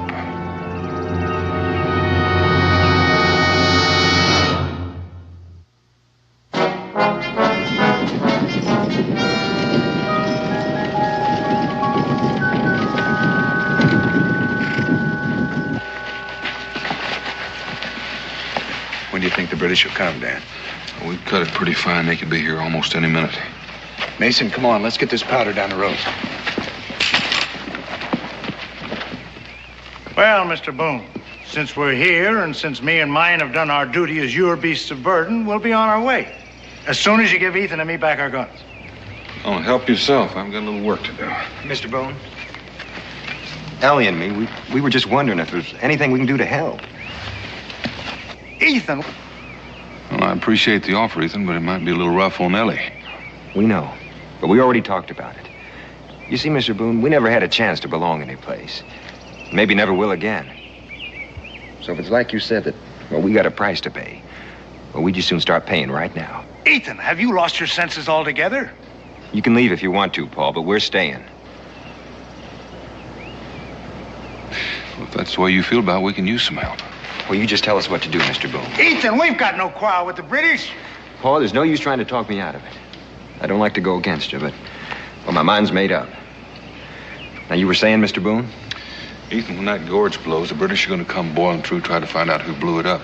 Now, if you can take these rifles and hold them off for a little while, give us a chance to get back there and blow the powder in their wagon. Well, we'll keep them busy. Here.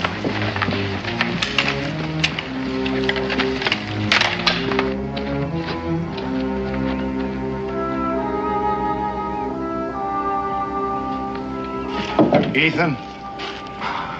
Paul, there's no use. I don't like to go against you, but, well, my mind's made up. Well, I heard what you said to Mr. Boone, and I realized for the first time how I've messed up your lives. Sure you didn't mean to, Paul. So, if you could trust your old man just one more time, I'd like to get on and see if I could help Mr. Boone.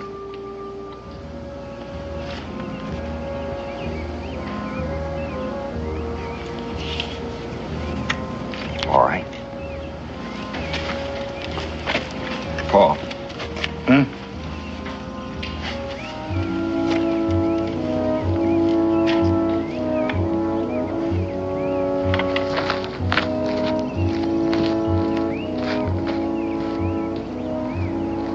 You still here? Mr. Boone, I've been shamed in front of my son, but I'd like to make it up some way. So if it's all right with you, I'll be your lookout. Come on. Hope it's us he's gonna look out for. Well, the worst he could do would be to join up with the British, and that might be a big help to us. How high up do you want to set these things? Well, as high up as we can get without running out of fuse.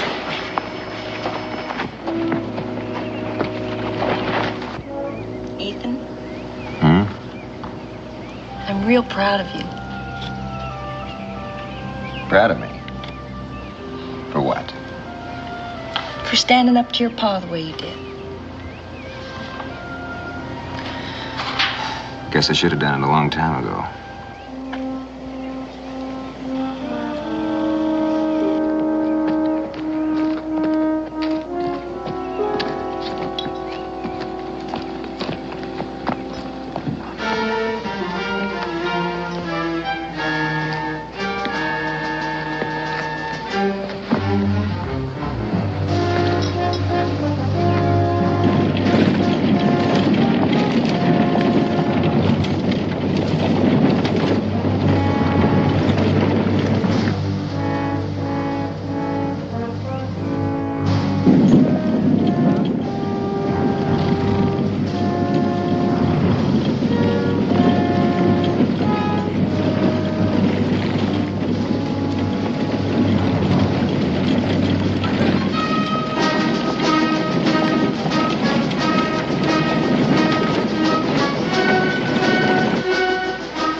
How you doing? I'm ready. Just about set.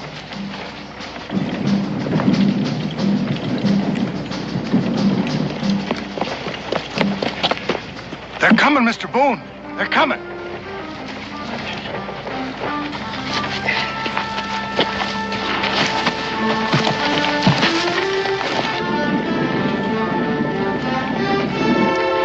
Get on around the rock now. They'll be coming at us any time. I'm staying right where I am. And you know I can shoot as good as you.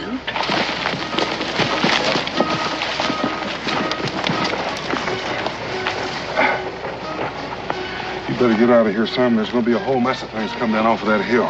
Oh, you go right ahead and do what you have to do, Mr. Boone. I'll watch out for the rocks and the British.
Get up there!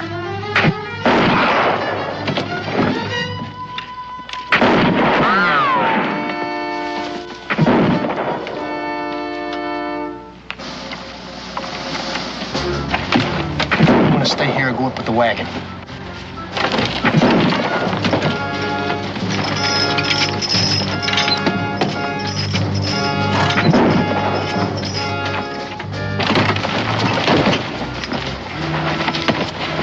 How about you unhitching those horses?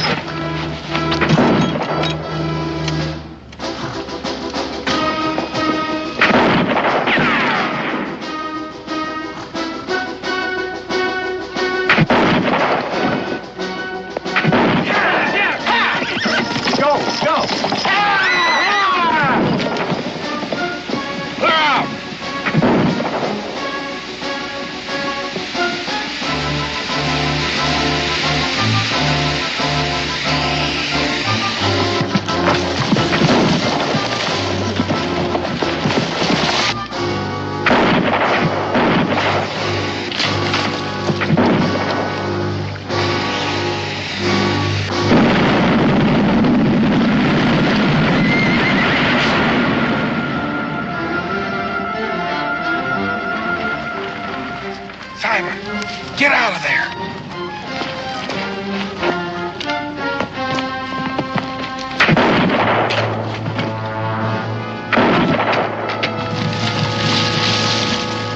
Here, cover us, Mason. Cully.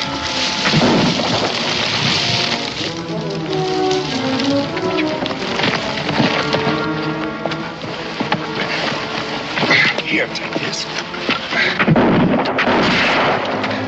Oh, what's the matter? You blind? Cully!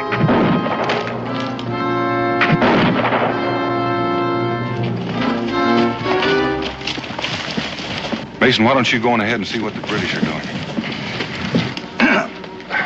Have a look at that leg. Oh. Paul, you hurt bad? Bad enough. My only satisfaction is that a lot of those British are hurt a lot worse.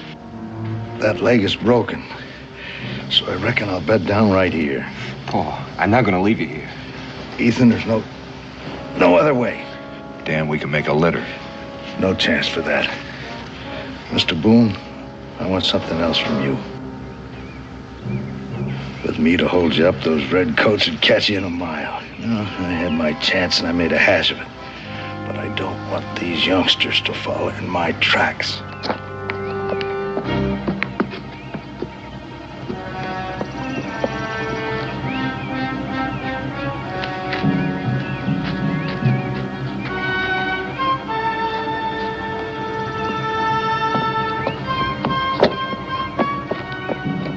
You were right last night. These youngsters have a right to a home and a chance for an education. And I want you to promise me to get them out of here safe and sound. You're a stubborn man, Simon. They'll have a home. I promise you that. Daniel, we better get moving. Leave me a couple of guns and I'll hold them off till you get in the clear. All right. So long, Simon. Goodbye, Mr. Boone. You know, in some ways, it's been nice knowing you. Simon. Oh, Ellie, now, don't feel bad. Come on. Get going. Ethan, take care of him. I will, Paul.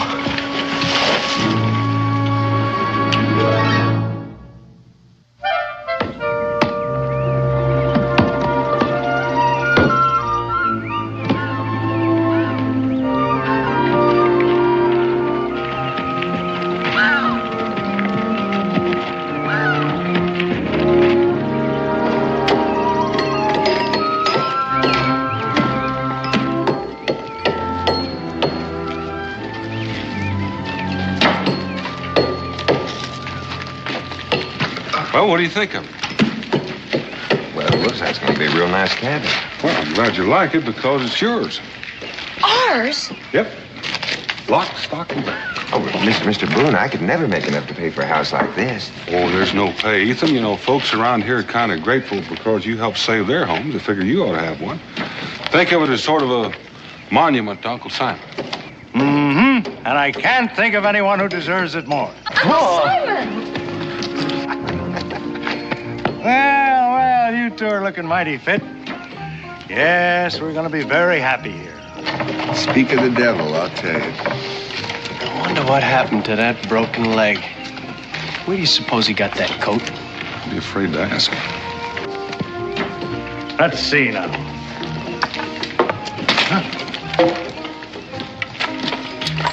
Yes, we'll have him build a nice little room right here for me. Nothing fancy, just a place where I can sleep. Of course, we will need another fireplace. Yes, sir, this is going to be a nice little cabin. Do either of the two of you think he had this whole thing planned? I prefer to think he did. It sort of restores my faith in human nature. I'd hate to think a man like Simon reformed and died a hero.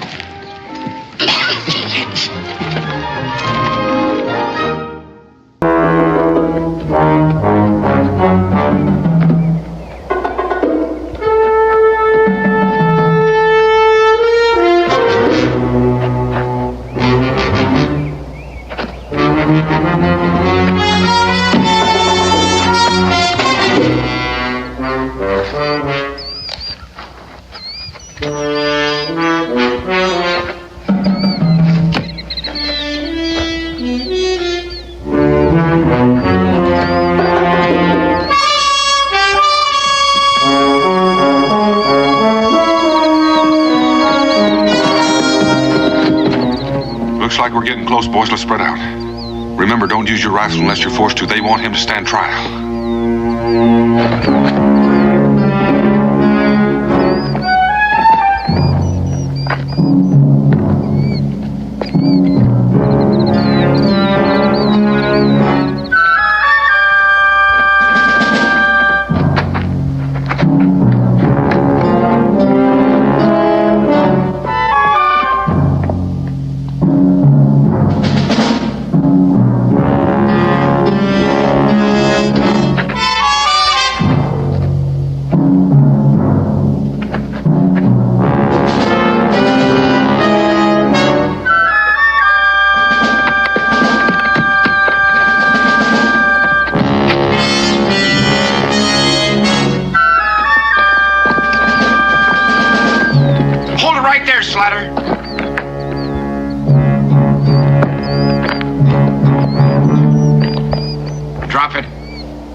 Real slow.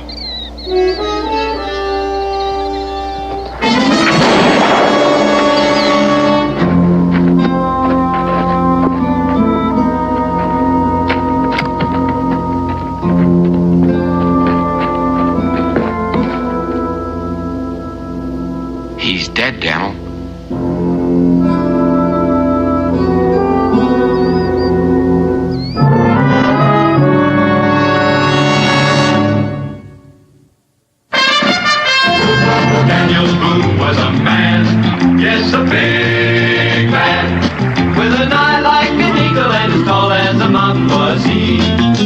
Daniel Boone was a man, yes, a big man. He was brave, he was fearless, and as tough as a mighty old tree. From the coonskin cap on the top of old Dan to the heel of his rawhide shoe, the rippinest, roaringest, fightingest man the frontier ever knew. Daniel Boone was a man, yes, a big man, and he fought for America to make all Americans free. What a Boone wanted to do and what a dream come true was he.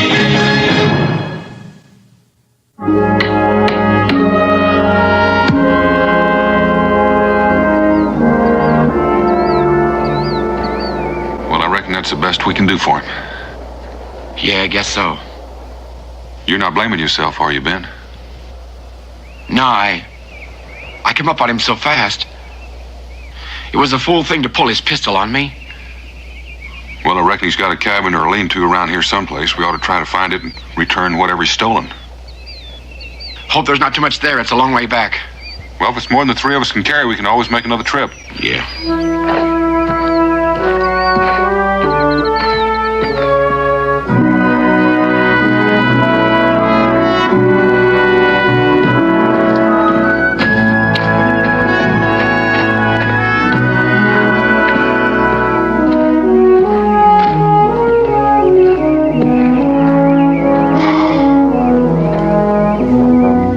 His? Only one way to find out.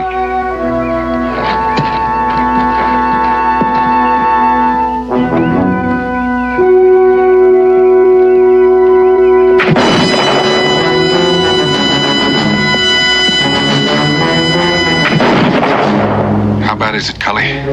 Oh, it's just a flesh wound, Dad. Do you think you can help with the loading?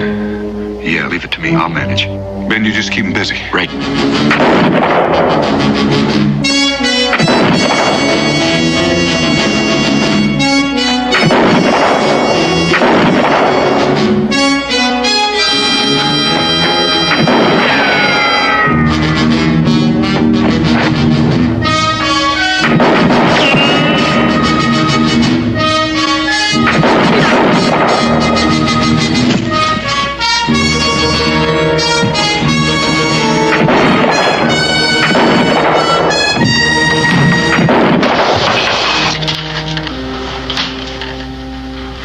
Gun down.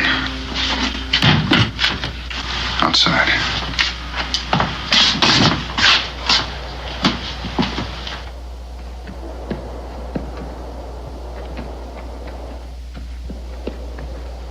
Hey, look at this. Him doing all that shooting?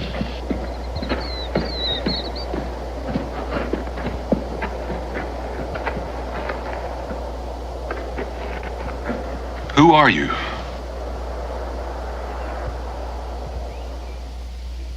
You know, it strikes me that you're in a pack of trouble no matter what you say. So you might as well make it easy on yourself and start talking. Which one of you shot my pa? I seen you. I heard the shots from the cabin, so I come out to see what was happening. And I was there watching all the time when you buried my pa. And then I heard you planning to come rob our cabin. Rob? We weren't going to rob you, boy. It was your pa that... Cully? What's your name, son? Come on, what's your name? Luke. Luke. Luke, I'm Daniel Boone. This here's Cully and that's Ben. You may not believe it right now, but we're your friends. I still want to know which one of you shot my pa. I did. Why? If I hadn't of, he'd have killed me. I don't believe that. Luke, it looks to me like you've been picked by the Lord to be a man before your time. A young boy like you can't be expected to handle the kind of truths you gotta face. My pa never hurt nobody. It's a terrible thing to have to learn about your pa. But we were after him because he robbed and killed a man. That ain't true. My pa never do that. And you killed them because you're murderers. You hear me? You're murderers.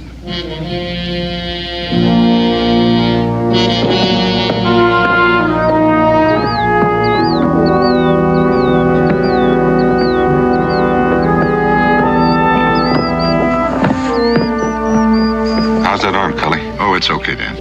We'll let Becky take a better look at it when we get back. Off we go, young fella. Get your hands off me. Well, somebody's got to help you. Just as long as it ain't you. All right, Luke.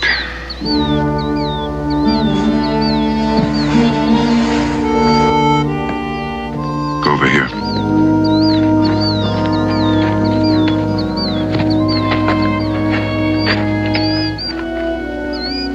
You'll get over it, Ben. Yeah.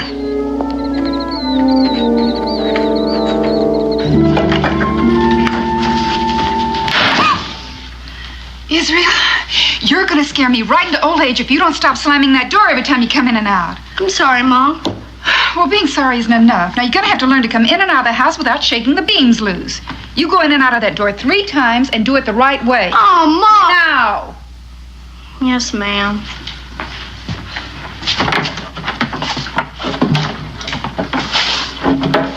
One. 2. 3. And one more time for good measure. Yes, ma'am. Hey, Mom! Pa's home! Pa! Did you catch him? Did you catch him? We'll talk about that later, son. Hi, Dan. Rebecca. Oh, it's good to have you home. Dan, Cully. Hi, Rebecca. And who's this? Well, his name's Luke. Hello, Luke. Better look after Cully's arm. Why, what happened? Oh, it seems I've been shot, I guess. Are you badly wounded? No, it's just a scratch. Well, we better have a look at it. Come on inside. Ben, get that. Ben, why don't you take yours on over and I'll bring mine later. Don't need to do that. Put it on there. Well, you can't carry all of this. Try, my friend Boone. Put it on. All right. Got it? Yeah. Got it.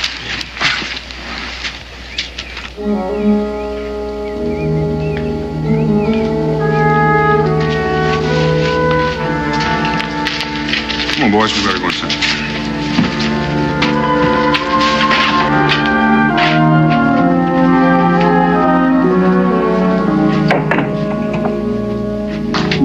How's the arm, Cully?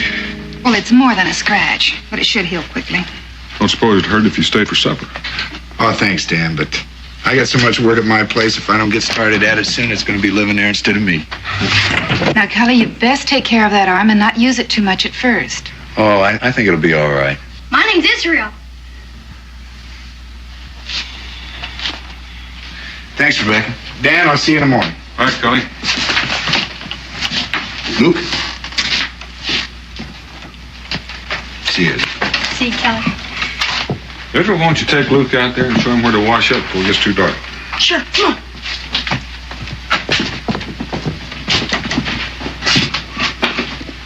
Dan, what's wrong with that boy? Ben had to shoot his father. What? He was the man we were tracking. Turned on us. Found the boy at his cabin. What are you going to do with him? I don't know just yet. Dan, a boy who's been through a shock like that, he's got to be taken care of. I can't argue with him on that. He's awfully bitter. He can't believe for a minute his pa's a criminal. Maybe he could stay here with us, at least for a while. I thought of that, too. Don't think it's a good idea? Well, I don't mean exactly that.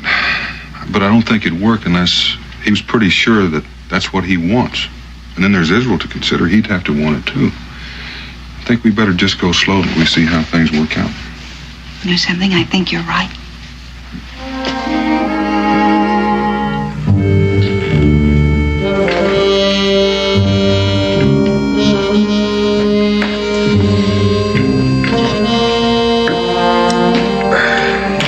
Luke, you're not eating much. I'm not hungry. Suit yourself. Have you got any kin hereabouts? Kin? Aunts, uncles, cousins? No. It was just my pa and me. I reckon we'll have to figure out what happens to you now. Why don't you send me to jail for shooting your friend? I reckon I could if I wanted to, Luke. Is that what you want me to do?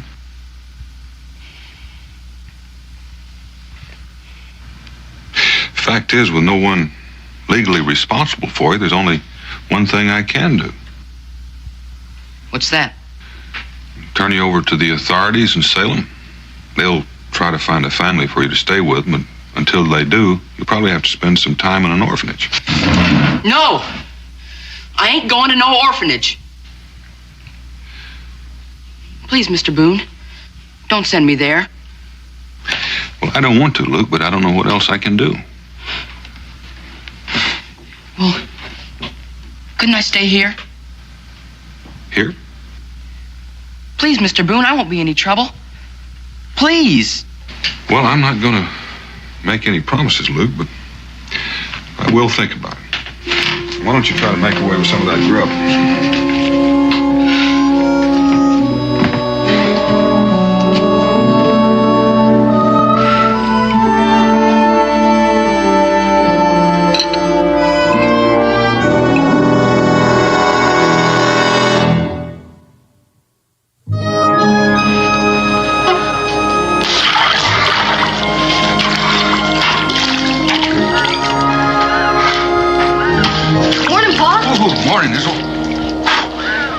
Where's Luke? He's still sleeping. Well, I guess he needs it. That boy's been under strain. I figured that, so I let him sleep in my bed. I slept on the floor. Real good of you. You know, Israel, Mo and I had a talk about Luke last night, but we didn't want to decide anything until we knew how you felt about his staying with us, Mo. I've been thinking about it. Well, it's important for you to be completely honest, Israel. I know. Friend Boone. Good morning, Ben. Morning, Ben. Morning. Have a nut. Thank you. How's Luke doing? Oh, better, I guess. Could I talk with you a minute? Sure. Excuse us, Israel.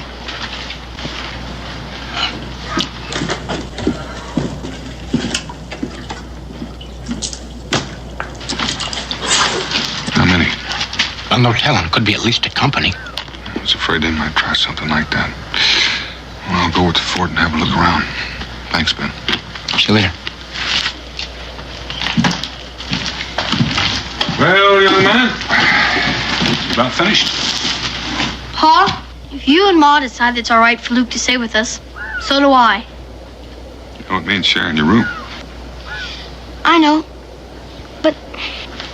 Go on. Well, it's been on my mind sometimes that, you know, we've had a lot of trouble with the Indians and the Redcoats. If something happened to you and Ma,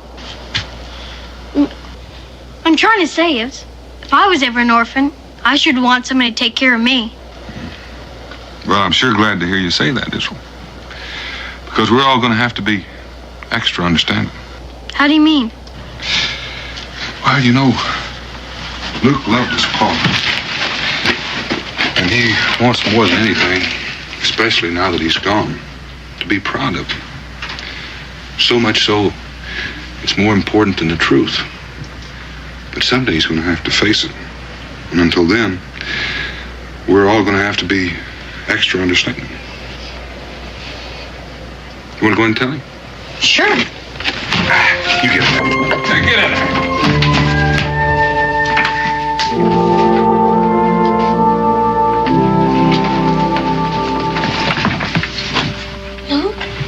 Luke, wake up. What's the matter? Pa said you could stay with us. I knew he would.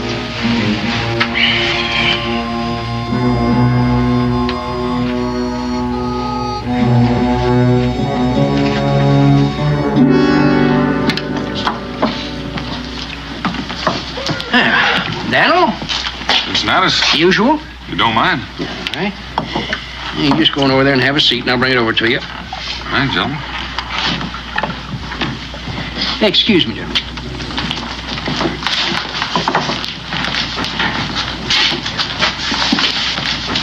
Redcoats all over the place. You know what they're doing here, don't you? Blocking Cumberland Pass. That's right. There ain't nobody gets into Boonesboro that ain't questioned and searched. Well, you know that means we're going to be running short of powder and shot for quite a spell. Daniel, if them Indians attack, we can't defend Boonesboro for more than one day with the supplies we got. I know. I don't know what we're going to do. That's the only way we can get into Boonesboro is through that pass. Yeah, so far it is. What do you mean? I figure we just better find ourselves a new way. Yeah. Got any ideas? Yeah, I have one. Better just check it out.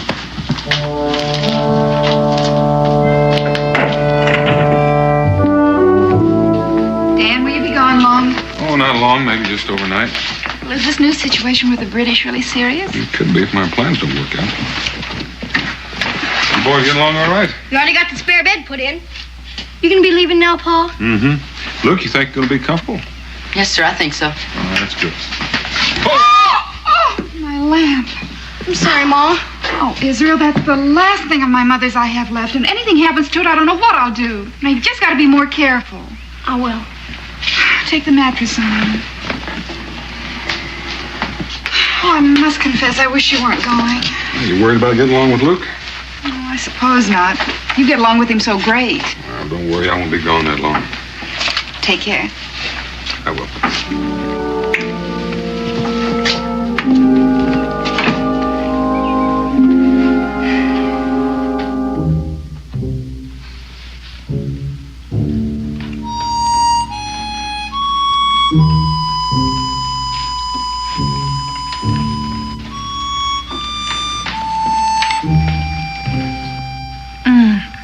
Luke, around here we use a knife and a fork. Yes, ma'am. Luke, didn't you understand me?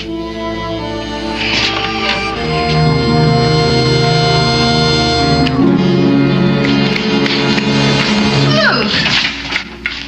Where are you going? I'm going to bed. But it's early and you have to help Israel with the dishes. I'm tired.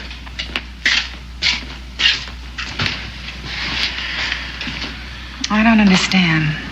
I want to go talk to him. Oh, all right, son, but don't say anything that'll make it into an argument. I won't.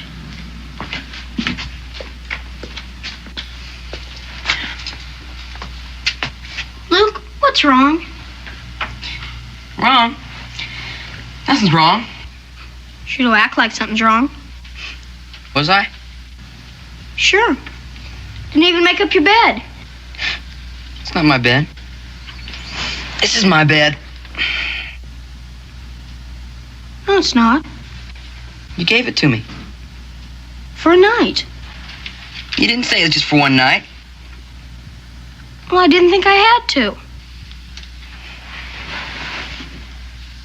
Where I come from, people don't give things they're going to have to take back.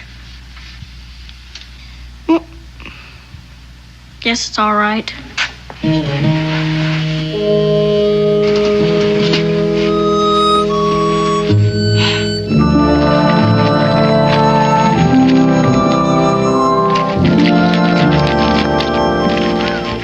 Afternoon. Oh, Ben.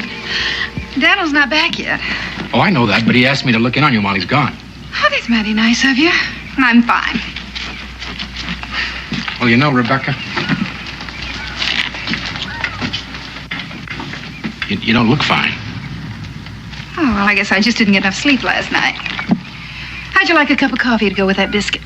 No, thank you. I just had some. I gotta be heading back. Where are the boys? Oh, Israel took Luke out to meet some of his friends. How are things working out? I guess things like this just take time, Ben. Yeah, I guess they do at that. See you tomorrow. All right, thank you.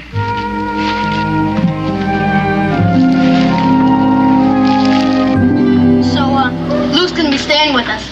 How old are you, Luke? I'll be 13 next Monday. Well, I'm 12. So is John there. I'm still 11. I heard about your pa getting killed. What'd you hear? Just that he got killed. Luke, are you having a birthday party on Monday? No, Why not? never had one yet. You've never had one? So I just said. Gee, that sounds wrong. Maybe it is, but I still ain't never had one. Would you like one? Don't go to no trouble for me. Why not? Because I know what you think of me on account of what they say my pa was. That has nothing to do with you. What doesn't? Well, whatever your pa was. Sure. Just because he turned out bad doesn't mean you have to. Don't you ever say that! I didn't mean it! Don't! What's wrong with you?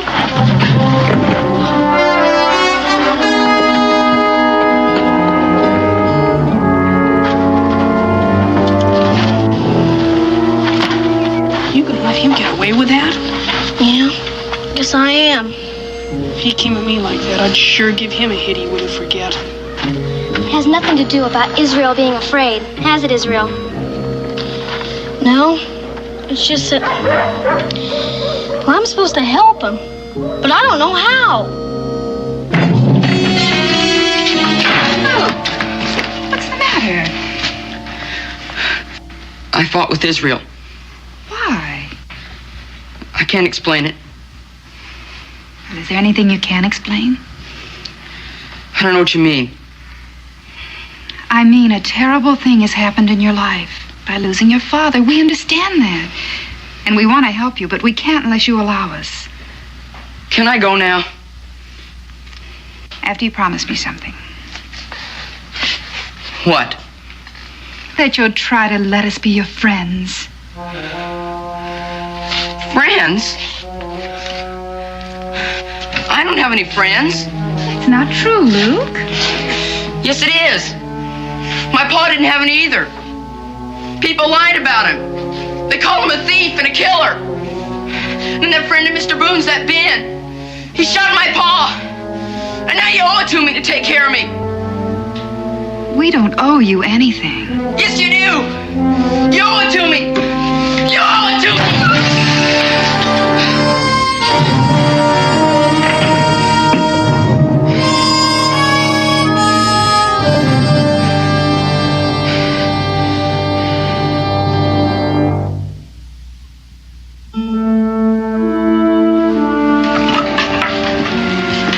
Ready to go?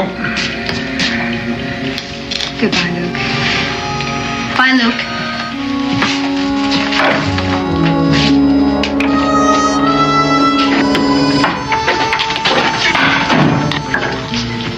How long you figure I'll have to spend at the orphanage? Orphanage? Ain't that where we're going? Oh, I haven't thought about it. Well, where are we going? The fort. Why? Well, look, I guess this is as good a time as any to talk about it. You know, there are a lot of things I could say about your abusing our hospitality, or even being ungrateful. And most folks would agree with me 100%. But you know something? They'd be wrong. They would? Yes, sir. They just wouldn't take into account that you're the kind of boy that just can't stand getting favors. So I'm taking you someplace so you won't have to say thank you to a single person. I don't understand. Well, Luke, you know, we asked you to come and live with us for a while, and we took on a part of your responsibility.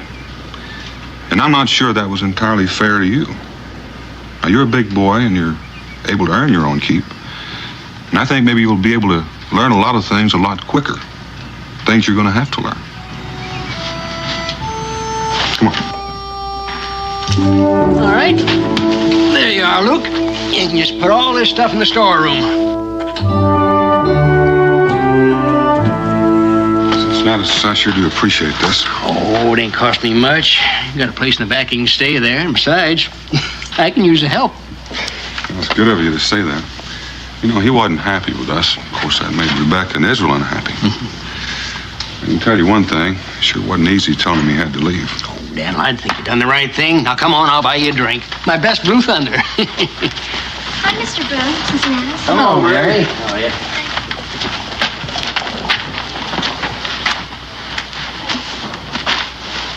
Hi, Luke.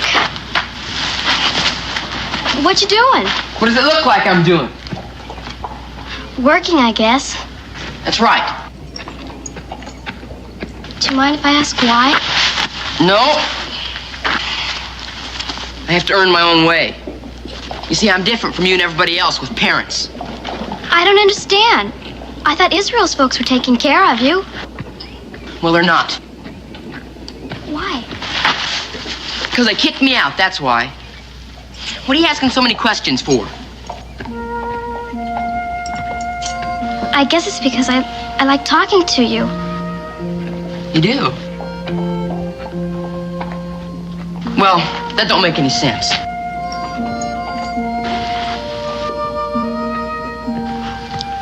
Does it have to make sense to like somebody? You got no reason to like me, is what I'm saying. Well, that's sure the truth. You're about the meanest boy I ever met. Yeah, well, maybe so. But I got my reasons. On account of your pa dying?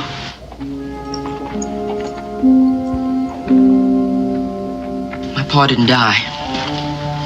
He was murdered by that friend of Mr. Boone's, that Ben. And then Mr. Boone, after telling me I could stay there with them, he throws me out and makes me work here for Cincinnatus.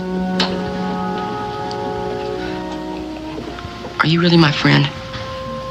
Sure. If you want me to be. And I could tell you something and you'd promise not to tell anybody else. I guess so. I'm gonna get even with that Mr. Boone and that Ben. How? I don't know how yet, but I'm gonna find a way. You just wait and see. But everybody I know thinks that Mr. Boone and his friends are real fine people. Well, I know different. Why don't you run along and play? I gotta earn my keep.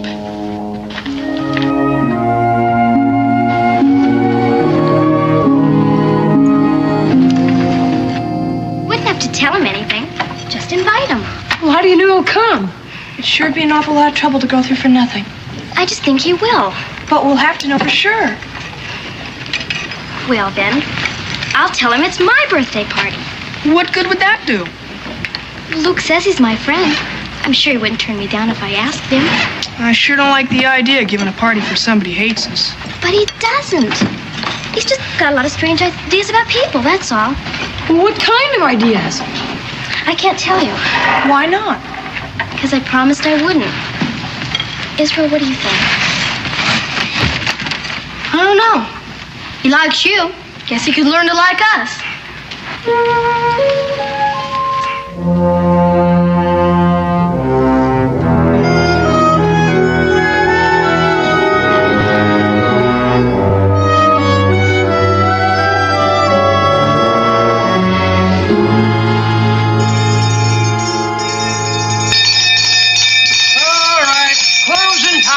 Closing time. All right, come on, drink up, everybody. Oh, come on now, Dad. Let's fill them up one last time, eh? Now, rules is rules, and if you don't stick by them, I'll have to tell your commanding officer to declare this here tavern off limits. Oh. Now, come on, drink up, and good night, everybody. Drink them up there. There you go. Now, just, open the door for you. Good night. Always a pleasure doing business with you, gentlemen. Good night. See you. Good night.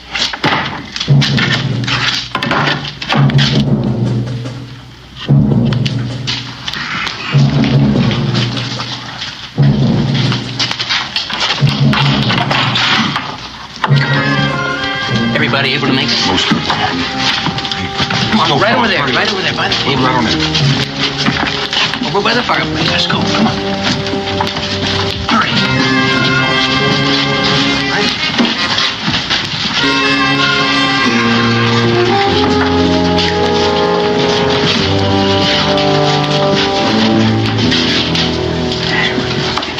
Most of you men know the British have blocked the Cumberland Pass. And that means the supplies that we need to defend ourselves against the Indians or even Boonesboro are going to have to come in another route. Now, wait a minute. Now, there isn't any other route. Cully, I intend to make one. Now, I figured that we can put a bridge across Devil's Gap, but it's going to take me a couple of days to string a line and set the ice. String a line? Wait a minute, Dan. That's the roughest part of the job. Well, that's right. Now, that don't seem fair for Dan to have to do all the dirty work. You want the job, Cincinnatus? Well, now, I appreciate your concern, but it's my idea. I tell you what, Dow. You work the first hit, and we'll draw to see who works the second. Fair enough? Cully, I don't figure you're armed as well. Oh, it's all right, Dan. There's no need to take a chance. Everybody take one. Come on. Hurry up. Here we go. Everybody got one now? Right. Well, unless I'm mistaken, Ben, you and I are going to do some rope tricks. Me and my big mouth. Well, it'll take us a couple of days to get those eyes in, and then we're going to need all the rest of it. I figure it'll take about a week to finish it.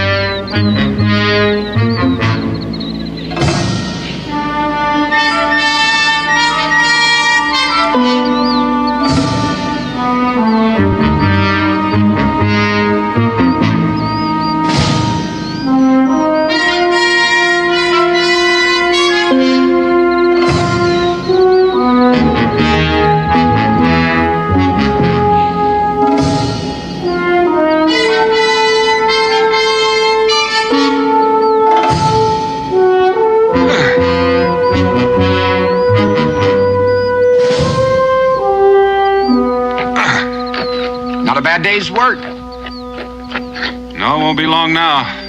Sure not happy about tomorrow being Sunday. Gives me a whole day to think about being strung across that gorge. Well, let's get home before it gets to be dark. Let's go.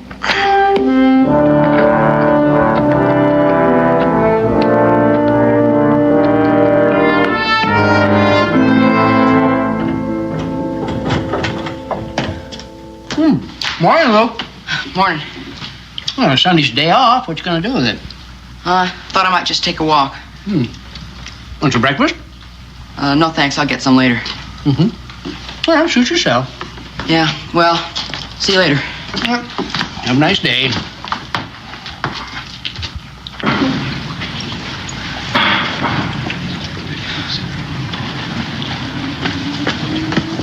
Hi, Luke. Oh, hello, Mary. Just coming over to see you. Where are you going? Well, I just thought I'd take a walk. Can I go with you? No. I mean, I got a lot of things I want to think about. That's all right. Well, I'll see you later. Luke, I don't want to hold you up, but I want to ask you something. What? It's my party tomorrow, and I'd like you to come. Your birthday's tomorrow? Yes. I mean, we have the same birthday? I guess so. Well, who all's coming? You know. Israel and Sam and Ethan. And a few others you haven't met. Well, I'd feel kind of funny. Well, Luke, if you're going to live here in Boonesboro... Well, I ain't living here because I want to. Oh, all right. But, Luke, it'd mean a lot to me if you'd come. You will? Well, why? It just would. Why do I have to explain everything? Well, all right, I'll be there. Listen, I want to get going, so I'll see you tomorrow.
Well, what can I do for you? I'm looking for Luke. Oh? See, we're giving him a surprise birthday party at the schoolhouse today. Is that so? Yeah, and I wanted to make sure he remembered. Well, he didn't say nothing to me about it. Well, he's supposed to think it's my party, but it's really for him. Is he here? Well, he's inside working. It's all right if he goes, isn't it? Oh, sure. Just go right ahead inside. Thank you.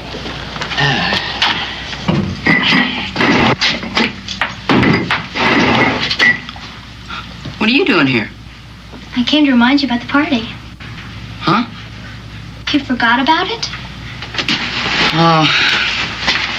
Yeah. I guess I did. Well, you're coming, aren't you? I don't know. But you promised. And besides, I was counting on you to help me get things ready. Cincinnati says it's all right. Well, I guess I'll come. Good. As soon as you can. All right.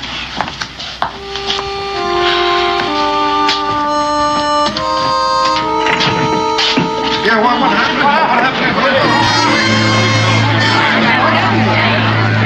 Down the ledge, no one's going to save us. Just can't figure out how it happened. Brand new rope and it was cut.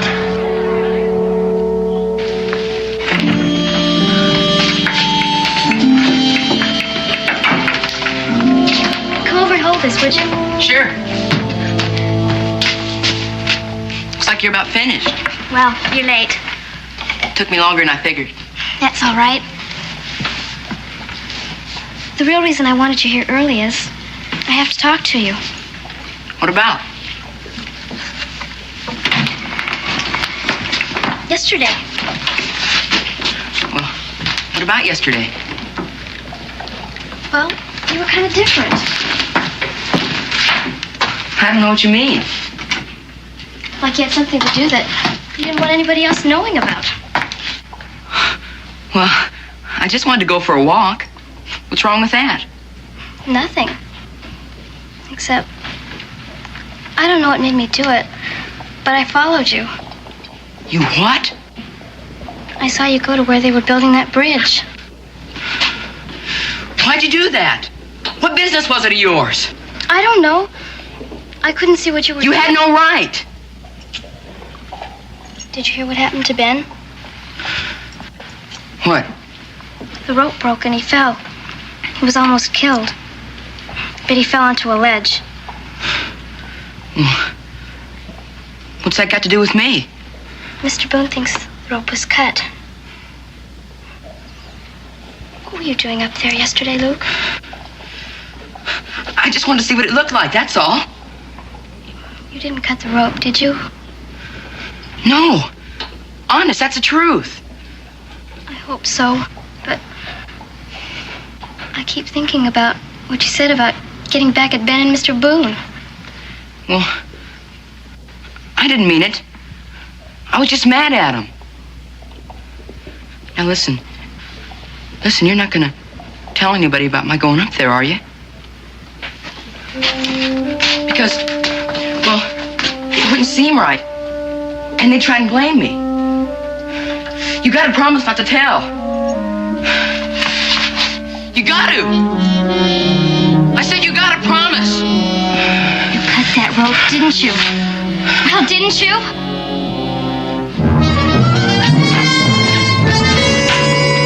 Hi, Luke. What's wrong with him? Something must have happened. I knew he'd wind up doing this for nothing. Let's go see if Mary knows what happened.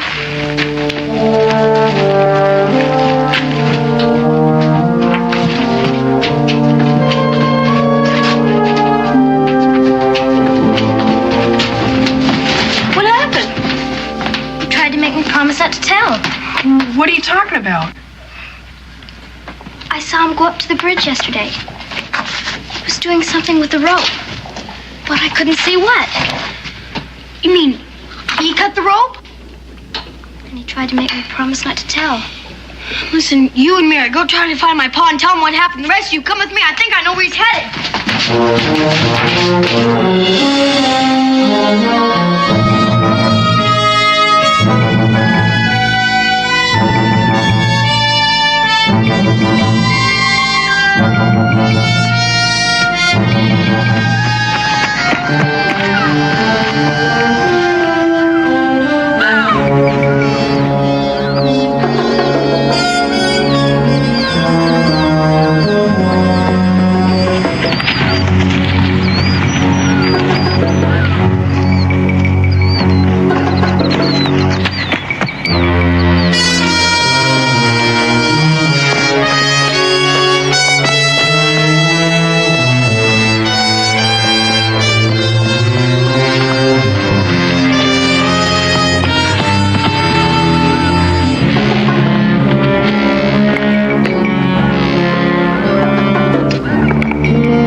Yes, Pa.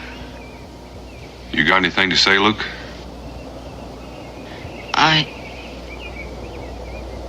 Are you hurt?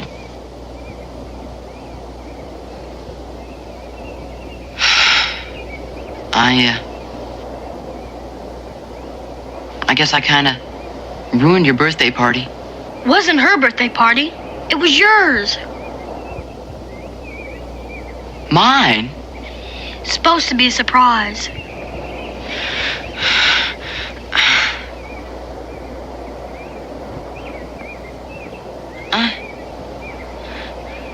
I've been so wrong. I don't know whether anybody can help you right now, Luke. I don't rate any more help. It's all anybody's been trying to do for me is help. But I didn't believe it. Just like I didn't believe what my pa was.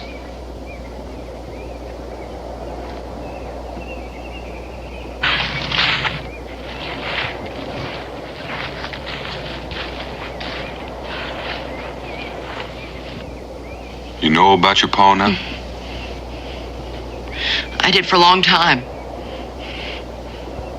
But I couldn't admit it to myself because I was so ashamed. I'm sorry.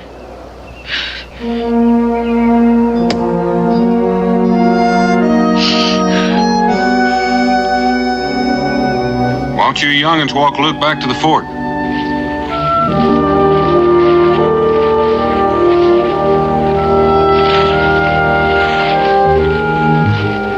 Pa? What's gonna happen to Luke? Oh, I don't know, Israel. But he's gonna be all right. He faced up to an awful lot of truth today. You know what? What? I never did like Luke. Not once. Till just a minute ago.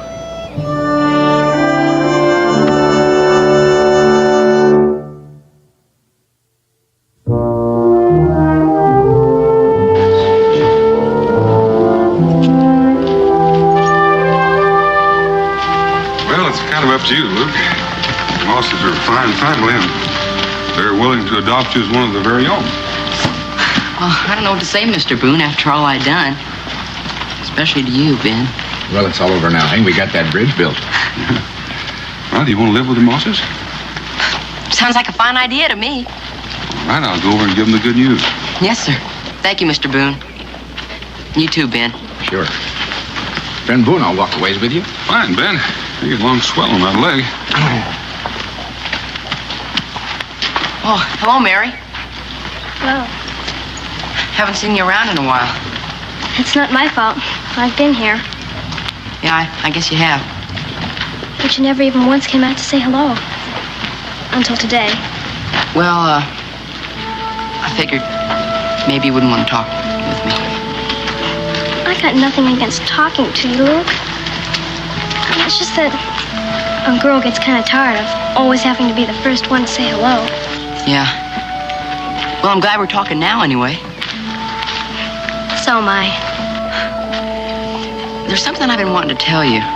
Oh? What's that?